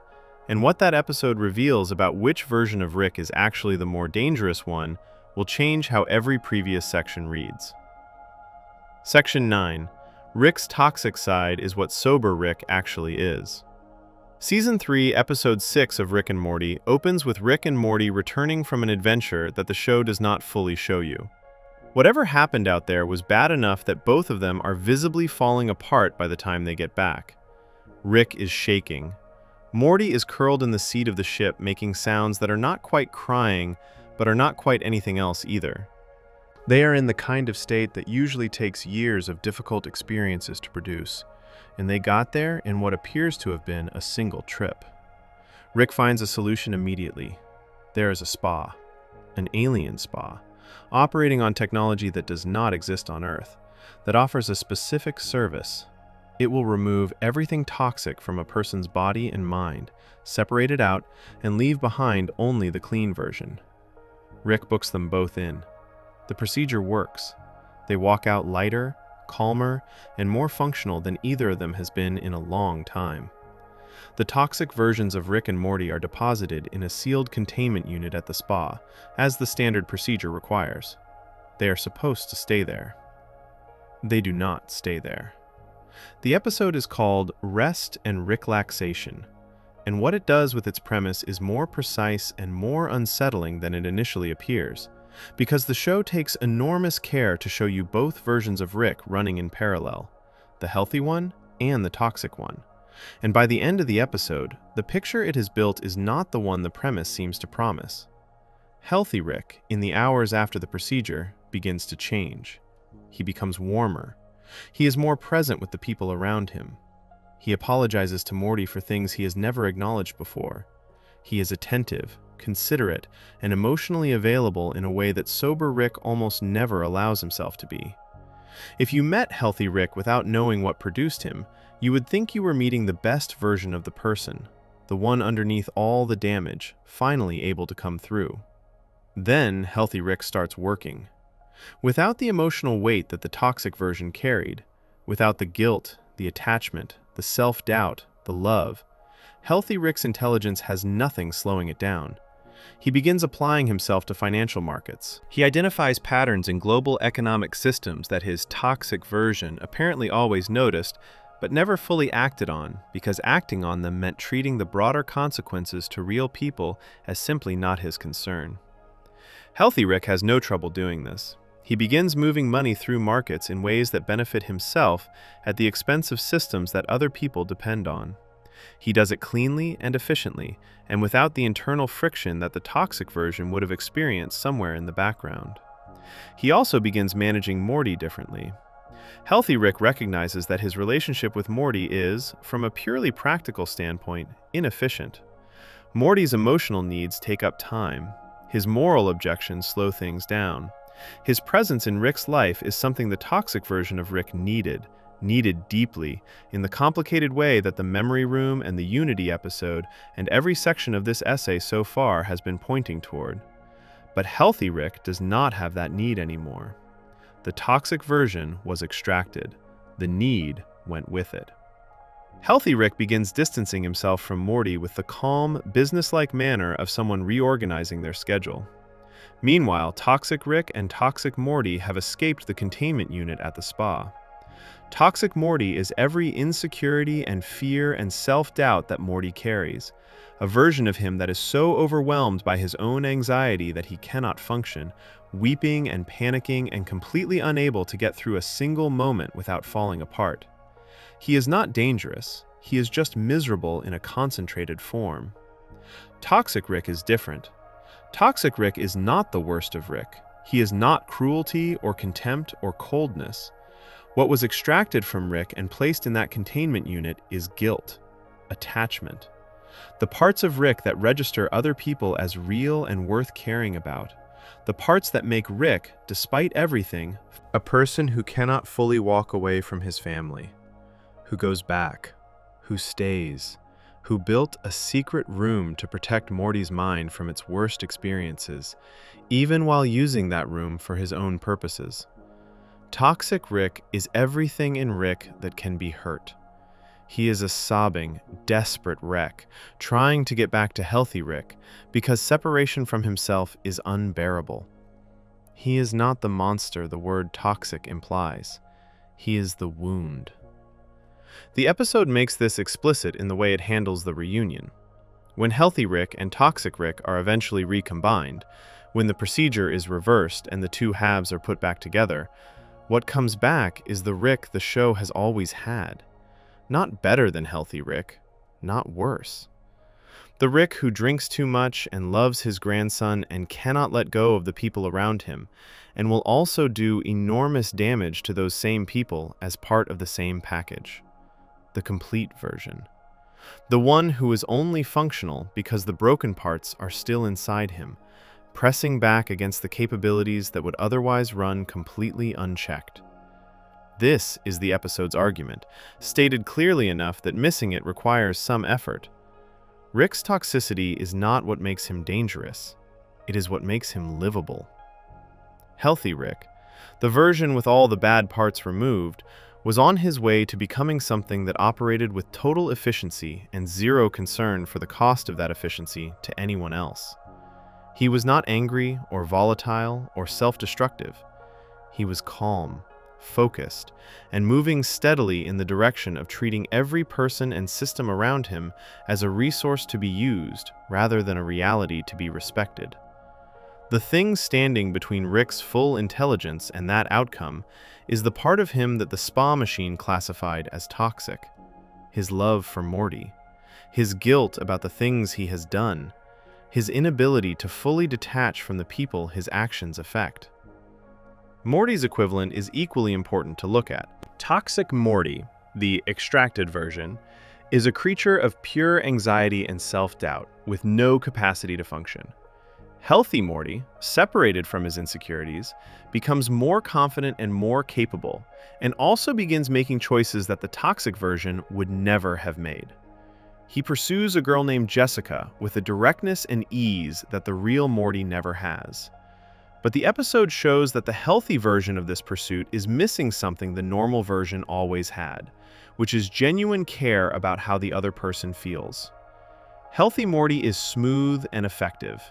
He is also working from a version of himself that has no fear of getting it wrong, which means he has no real understanding of what the other person's experience of the interaction is. He is performing connection rather than having it. The show uses this parallel to make the same point about Morty that it makes about Rick. The thing that makes Morty a good person, genuinely, meaningfully good, in the way that actually matters, is not his confidence or his capability. It is his fear, his doubt, his awareness that he might be wrong, and his willingness to carry that awareness even when it slows him down. Remove it, and what is left is competent and unrecognizable. Rick's full portrait across the entire show is a portrait of someone whose worst qualities are also the most human ones. The drinking, the avoidance, the inability to say directly what he feels, the self-destruction that proves he is still inside the relationships he pretends to have risen above. These are the qualities that make Rick painful to be around. They are also the qualities that mean Rick has not yet become the version of himself that would be genuinely impossible to survive. The spa episode does not resolve anything. Rick goes back to being the Rick he has always been. Morty goes back to being the Morty he has always been. The episode does not suggest that the toxic versions should have stayed in the containment unit, but it also does not pretend that putting them back makes everything fine. The show simply returns everyone to the starting position and lets the weight of what it just demonstrated sit without comment. The complete Rick, the one with all his toxicity intact, still does enormous damage. Every section of this essay has shown that. But the clean Rick, the one the spa produced, was on his way to something worse, and getting there fast. Both versions are frightening. The difference is which kind of frightening they are. Before we move on, if you're enjoying this analysis, please consider subscribing. It helps the channel tremendously.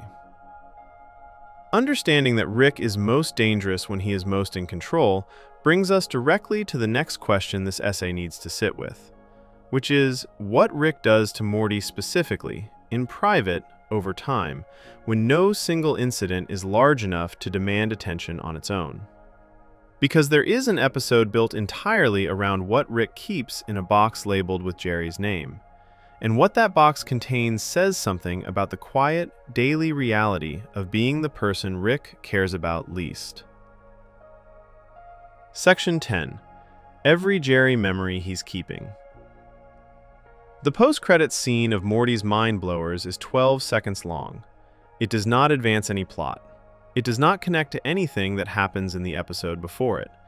It is not a joke with a setup and a punchline in the traditional sense.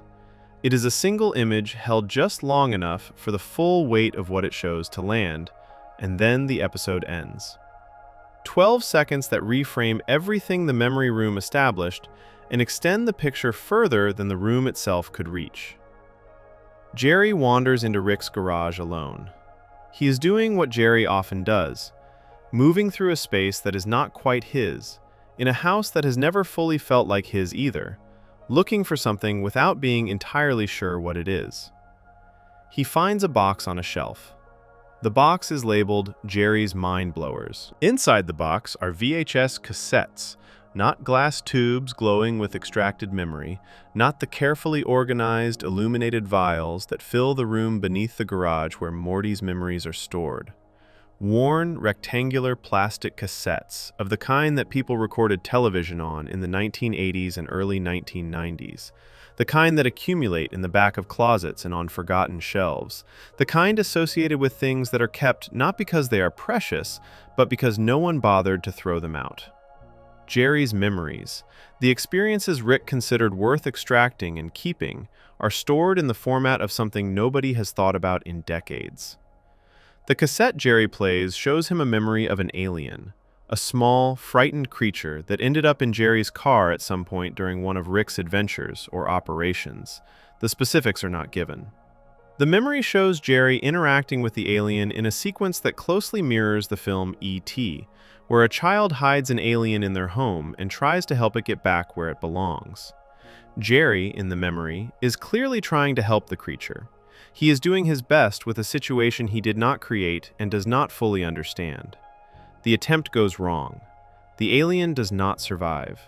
Jerry watches it die as a direct result of something he did while trying to help it, and the memory ends there.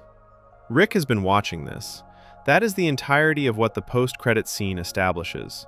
Rick extracted this memory from Jerry at some point, without Jerry asking, without Jerry knowing, without any apparent purpose beyond the fact that Rick wanted it.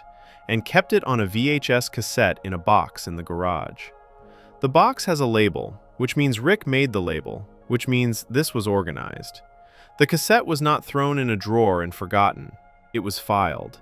Section 2 of this essay described the memory room and what its two categories of vials reveal about the difference between care and control in Rick's behavior. The blue vials were memories Morty asked to have removed, genuinely traumatic experiences that Rick took out of Morty's head as a form of protection. The red vials were memories Rick took without asking, specifically to protect his own reputation. Both categories were stored in a room full of beautiful glowing glass containers, floor to ceiling, carefully maintained and accessible. The Jerry box is the third category, and it is not in the room. The memory room was built for Morty. It has Rick's full attention, his organizational system, his contingency plans for when things go wrong. It is a significant piece of infrastructure, the kind of thing that takes time and care to build and maintain. Whatever Rick's complicated motives for building it, the room itself is evidence that Morty is someone Rick has invested in deeply enough to create an entire system around. The Jerry box is on a shelf in the garage. It is made of cardboard. The memories inside it are on a format that stopped being relevant before Morty was born. There is no contingency plan for the Jerry box. There is no scenario card taped to the lid explaining what to do if Jerry accidentally finds it and watches something that breaks him. There is just the box, the cassettes, and the label. The contrast in format is the point the show is making, and it makes it without a single line of dialogue. Rick keeps Morty's memories in a room full of glowing tubes because Morty matters to Rick in a way that generates infrastructure. Rick keeps Jerry's memories in a cardboard box because Jerry occupies a completely different position, not someone Rick protects, not someone Rick manipulates for his own benefit, but someone Rick watches. The VHS tapes are an archive. The room is a relationship. The box is something closer to a collection of footage from a subject Rick finds interesting, in the way that someone might find a recurring mistake interesting. Jerry in this show has always been the character the household organizes itself around dismissing. Beth stays with him across most of the series, with a specific kind of tired loyalty that reads as obligation rather than desire. Rick treats him with open contempt in nearly every scene they share. The show has made Jerry's low status in the family dynamic one of its consistent background conditions. He is the person in every room who is taken least seriously, whose opinions carry the least weight, who is most easily and most often wrong. But the Jerry box introduces something the show's treatment of Jerry had not previously made explicit. Rick does not simply dismiss Jerry. Rick watches him. Rick is present enough in Jerry's private failures, the moments Jerry would most want no one to see, the experiences that produce genuine shame rather than the comic embarrassment the show usually assigns him, to extract those moments and keep them. The alien memory is not a funny Jerry moment. It is not the kind of Jerry story that gets told at the dinner table with eye rolls and reluctant affection. It is Jerry trying to do the right thing and accidentally causing a death. It is Jerry at his most exposed, in a situation where he was genuinely trying and genuinely failed. Rick kept it on a tape in a box on a shelf. The question the post-credits scene leaves open is why? What does Rick do with the Jerry tapes? The episode does not answer this. The show does not return to the box in subsequent episodes. Jerry never finds out the box exists, or if he does, the show does not show it.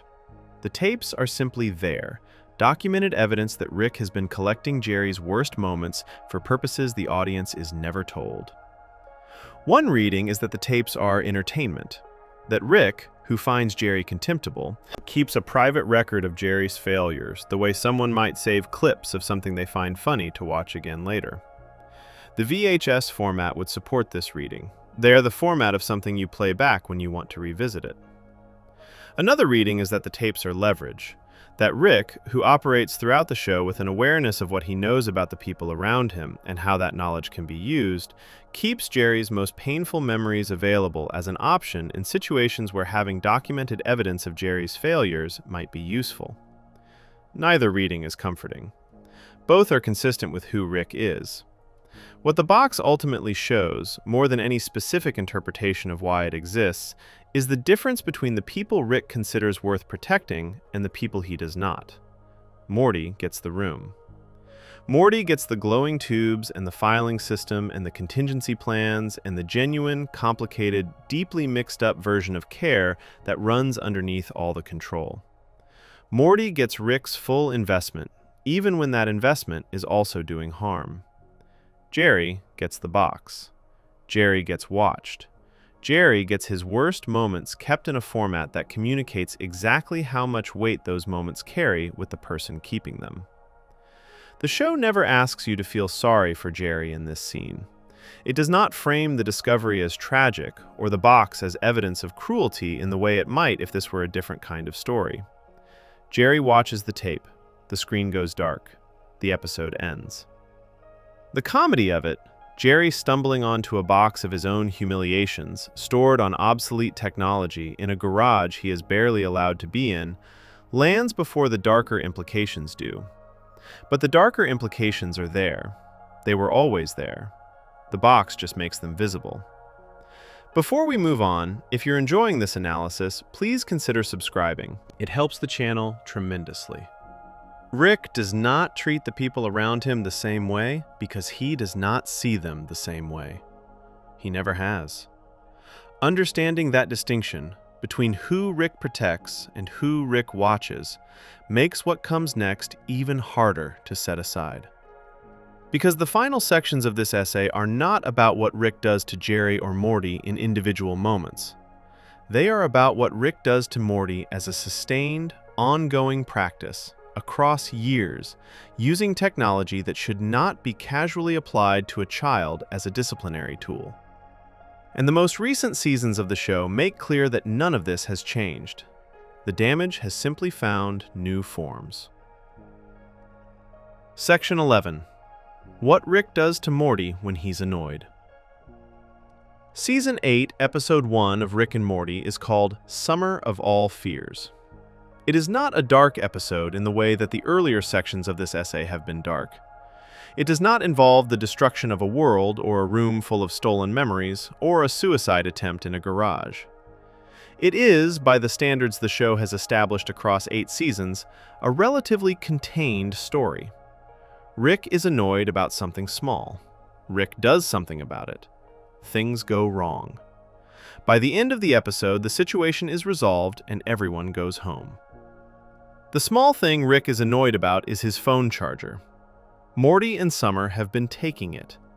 Not stealing it permanently, borrowing it, using it, and either not returning it promptly or returning it to the wrong place. This is the kind of low-level household friction that exists in every family with teenagers and one person who is particular about their belongings. It is ordinary. It is minor. It is the kind of thing that gets resolved with a conversation, or a spare charger purchased specifically to prevent the conflict, or simply the acceptance that living with other people involves occasionally not being able to find your things. Rick's solution is to build a simulation. He constructs a virtual world, a complete, functioning reality that Morty and Summer can exist inside, designed specifically to teach them why taking his phone charger is wrong. The simulation is not a 5-minute experience. It is not a brief, uncomfortable lesson designed to make a point and then release them. Rick builds it as an extended environment, one that Morty and Summer will inhabit long enough for the lesson to feel real and permanent. Then he puts them in it. Then he forgets about them. By the time the simulation is discovered and Morty and Summer are pulled out, they have been inside it for the equivalent of 17 years. 17 years in a simulation because they borrowed a phone charger. The show is careful about this detail. It is not presented as the intended duration. Rick did not plan for them to spend 17 years in there. He built the simulation, activated it, and then moved on to other things. And the simulation ran in the background of his life the way a forgotten download runs in the background of a computer. Morty and Summer, inside it, experienced every moment of those 17 years in real time. They aged in the way people age inside an extended simulation. through experiences that felt completely real to them. Whatever happened to them in those 17 years, the relationships, the losses, the accumulated weight of living through a decade and a half inside a space Rick designed to make a point about a charger, was their actual experience. The fact that it happened inside a simulation does not make it feel less real to the people experiencing it. That is the entire point of a convincing simulation. Rick's response when confronted with what happened is not guilt in any form that produces change. He is defensive. He frames the 17 years as an accident rather than as a consequence of his own indifference, which it is, technically, an accident. In the same way that most of the damage Rick causes is technically accidental. The intention was a lesson. The execution was negligence on a scale that is difficult to describe without the numbers feeling impossible. This episode matters in the context of this essay for a specific reason that goes beyond the content of the incident itself. This is Season 8. The show began in 2013. By the time Summer of All Fears aired, Rick and Morty had been running for over a decade, across 8 seasons and more than 70 episodes. The audience has watched Rick develop across that entire span. The show has given him genuine moments of growth, seasons where the emotional stakes of his relationship with Morty felt real and costly, episodes where Rick's behavior changed in response to consequences, arcs where something seemed to shift in the direction of a person becoming more careful about the people around him. And in Season 8, Episode 1, Rick traps his grandchildren in a simulation for 17 years over a phone charger and forgets they are in there. The accumulation of experience that should have made Rick more careful has not made Rick more careful. The specific lesson that this essay's first section introduced, that Rick's pattern is to cause damage, redirect the blame, and move on without the behavior changing, is intact in Season 8 exactly as it was intact in Season 1. The scale is different. The Croninberg world was a planetary catastrophe. The simulation is a household dispute. But the structure is the same. Rick did something that hurt the people around him. The hurt was a consequence of his own choices and his own negligence. His response is to frame it as an unfortunate outcome, rather than as something he is responsible for. What has changed across 8 seasons is Morty.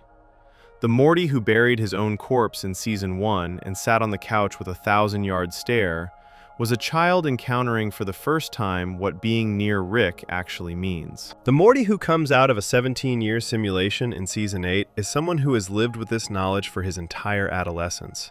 He is not encountering Rick's negligence fresh. He is encountering it again. The experience inside the simulation is new. The fact that Rick is capable of this is not new at all. The show does not give Morty a speech about this. It does not slow down and ask the audience to sit with the accumulation of what Morty has been through across the show's run. It moves forward, because Rick and Morty always moves forward. Because forward momentum is part of how the show keeps the audience from fully accounting for what they have been watching. But Summer of All Fears does something by existing in Season 8 that it could not do if it existed in Season 1. In Season 1, an episode like this would have been evidence of what Rick is capable of. In Season 8, it is evidence of what Rick has not changed. The difference between those two things, capability and sustained pattern, is the difference between a person who does something harmful once and a person who has been doing the same category of harmful thing for a decade and shows no signs of stopping. Rick, by Season 8, has had every possible reason to become more careful with the people in his care. He has watched Morty nearly break. He has watched Summer grow up partly in response to managing the fallout of his behavior. He has experienced, multiple times, the genuine loss that comes from pushing people past what they can bear. He has had access to a therapist who described his patterns with complete accuracy and was not wrong about any of it. He has been through versions of himself, the healthy version from rest and relaxation, the evil versions from the Citadel, that should have given him a clear picture of what he is and what he could become. None of it produced 17 fewer minutes in the simulation, let alone 17 fewer years. The phone charger detail is important specifically because it is so small. If Rick had built the simulation in response to something large, a genuine betrayal, a serious breach of trust, a situation with real stakes, the disproportionate response would still be alarming, but it would at least be attached to something with weight. The phone charger has no weight.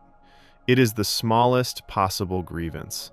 It is the kind of thing that the version of Rick the show occasionally allows you to believe in, the version who loves his family, who feels things, who carries the weight of everything he has done, would never build a 17-year simulation over. But that version of Rick and the version who builds the simulation are the same person. They have always been the same person. The show has been showing you both versions simultaneously since the first episode, and Summer of All Fears simply confirms, in Season 8, that holding both of those versions in your head at once is not a temporary condition that will be resolved when Rick finishes growing. It is the permanent state of watching this show. Rick will have moments of genuine warmth and moments of staggering negligence, and neither will cancel the other out. And the negligence will keep finding new forms for as long as the show runs. 17 years in a simulation over a phone charger. 8 seasons in. No indication that the number could not be higher next time. Before we move on, if you're enjoying this analysis, please consider subscribing. It helps the channel tremendously. The final section of this essay is not about any single episode or any single incident. It is about the question that every section has been circling from the beginning. The question of why, given everything this essay has laid out, the show works as well as it does. Why audiences return. Why Rick remains one of the most beloved characters in modern animation. Why the damage described in these sections does not produce the reaction that damage of this kind would produce if it appeared in a different show, with a different character, framed differently. The answer to that question is the most important moral observation in the whole essay.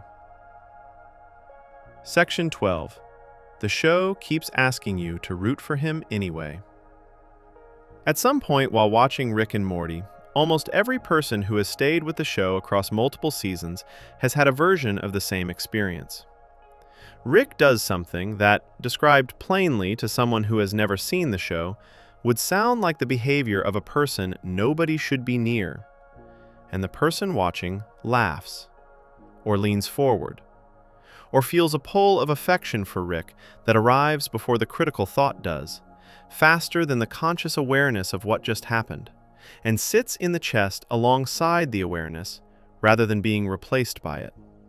Both things at once, the enjoyment and the recognition that the enjoyment is complicated. This is not an accident. It is the show's most consistent and most sophisticated achievement, and understanding how it works is the final piece of everything this essay has been building toward. Because the question is not whether Rick and Morty is aware of what Rick does. The show is clearly aware. Dr. Wong named it directly. Unity's letter named it. The Citadel built a visual argument for it using an entire civilization. The show has been making the case against Rick from inside the same episodes that make you love him, and doing it skillfully enough that both operations run simultaneously without either one canceling the other out. The question is how. How does a show document this much damage done by one character and still keep that character as someone the audience roots for, episode after episode, season after season? The first mechanism is the jokes. Rick has the best jokes in every room he enters. This is not a small thing. Comedy creates loyalty faster and more durably than almost any other emotional tool available to a writer. When a character makes you laugh, genuinely laugh, the kind that arrives before you have decided whether something is funny, you are already on their side before you have assessed whether their side is the right one to be on. Rick's jokes are fast, specific, and often genuinely surprising. The show gives him the funniest lines in nearly every scene he shares with other characters, and it does this consistently across every season. By the time Rick does something the show itself frames as harmful, the audience has already spent the episode laughing with him. The laughter does not disappear when the harm arrives. It lingers. It provides a kind of cushion between the action and the full weight of what the action means. The second mechanism is framing Morty's objections as naive. Across the show's run, Morty's moral position, his tendency to object when Rick does things that hurt people, his insistence that consequences matter, his refusal to simply accept Rick's worldview, is regularly presented as a limitation rather than a strength. Not always. The show is more complicated than always. But often enough, and consistently enough, that a pattern emerges. When Morty objects, the scene is structured so that Rick appears to see more clearly than Morty does. When Morty's moral instincts lead him to act, the action tends to produce complications that Rick then has to resolve. Morty Night Run made this explicit. Morty's decision to save Fart led directly to the situation that forced Morty to end Fart. His conscience created the problem his conscience then had to pay for. The show uses this structure to suggest, repeatedly, that having a working conscience is a liability in the Rick and Morty universe. That the people who feel the weight of their choices suffer for feeling it. That Rick's ability to move through the world without that weight is a form of intelligence rather than a form of damage. The audience absorbs this over many episodes and many seasons, and it shapes how Rick's behavior reads. His indifference starts to look like wisdom. His refusal to be accountable starts to look like clarity. The person who sees clearly in the world the show builds is the person who has stopped expecting the universe to reward good behavior. The third mechanism is Beth. This one is the most important and the least discussed. Beth is the character who knows Rick most completely. She has known him the longest. She has the most direct experience of what it means to love him and to live with the consequences of loving him. She watched through the garage door when he nearly killed himself in Season 2 and chose silence. She found a chained alien in her basement and asked him to communicate better rather than asking him to stop. She took the clone offer in Season 3, which allowed her to avoid the full weight of her own choices in a way that mirrors exactly what Rick has always done. And Rick built the option specifically for her, which means he recognized the pattern in her because he built it. Beth is not naive about her father. She has never been naive about her father. And Beth cannot leave him. The show does not frame this as weakness. It does not ask the audience to see Beth's inability to hold Rick accountable as a failure of character or a problem that needs solving. It presents it as the natural condition of someone who loves a person this complicated, as something the audience is expected to recognize and understand rather than judge. And because the audience watches Beth accept Rick over and over, absorbing what he does and returning to him anyway, the audience learns from her example. Beth's inability to leave teaches the audience that staying is what love looks like in this context, that accepting the damage is what closeness costs, that the alternative, distance, accountability, the refusal to return after the Croninberg world or the memory room or the simulation or any of it, is presented nowhere in the show as a real option that anyone actually takes. The show has never given a major character a sustained, successful, permanent exit from Rick that the narrative treats as the right call. Jerry comes closest. The Season 2 finale ends with Beth and Jerry separating partly because of Rick's influence, and Jerry's absence in Season 3 is presented at least partly as good for him. But Jerry comes back. Everyone comes back. The structure of the show does not permit a version of the story where the correct response to Rick is permanent removal. The story is always about staying, returning, adapting, absorbing. The audience watches this happen repeatedly and internalizes it as the emotional logic of the show's world. This matters because it shapes how the audience reads every section of this essay in real time while watching. The Croninberg world is devastating. Then, Rick makes a great joke 3 minutes later, and the episode continues. The memory room is a portrait of sustained psychological manipulation. Then, the near-suicide pact is played for dark laughs, and Summer saves everyone, and they go back to the couch. Pickle Rick kills dozens of people in a government building. Then, Dr. Wong gives the speech, and the episode ends before Rick has to respond to it in any way that costs him something. The pattern is consistent across every dark moment the show produces. The wait arrives, the comedy or the momentum of the story moves through it before it fully settles, and Rick is still there on the other side, intact, funny, and compelling. The audience is being trained, gently and consistently, to experience Rick's behavior the way Beth experiences it, to absorb the impact of what he does, feel it, and then return.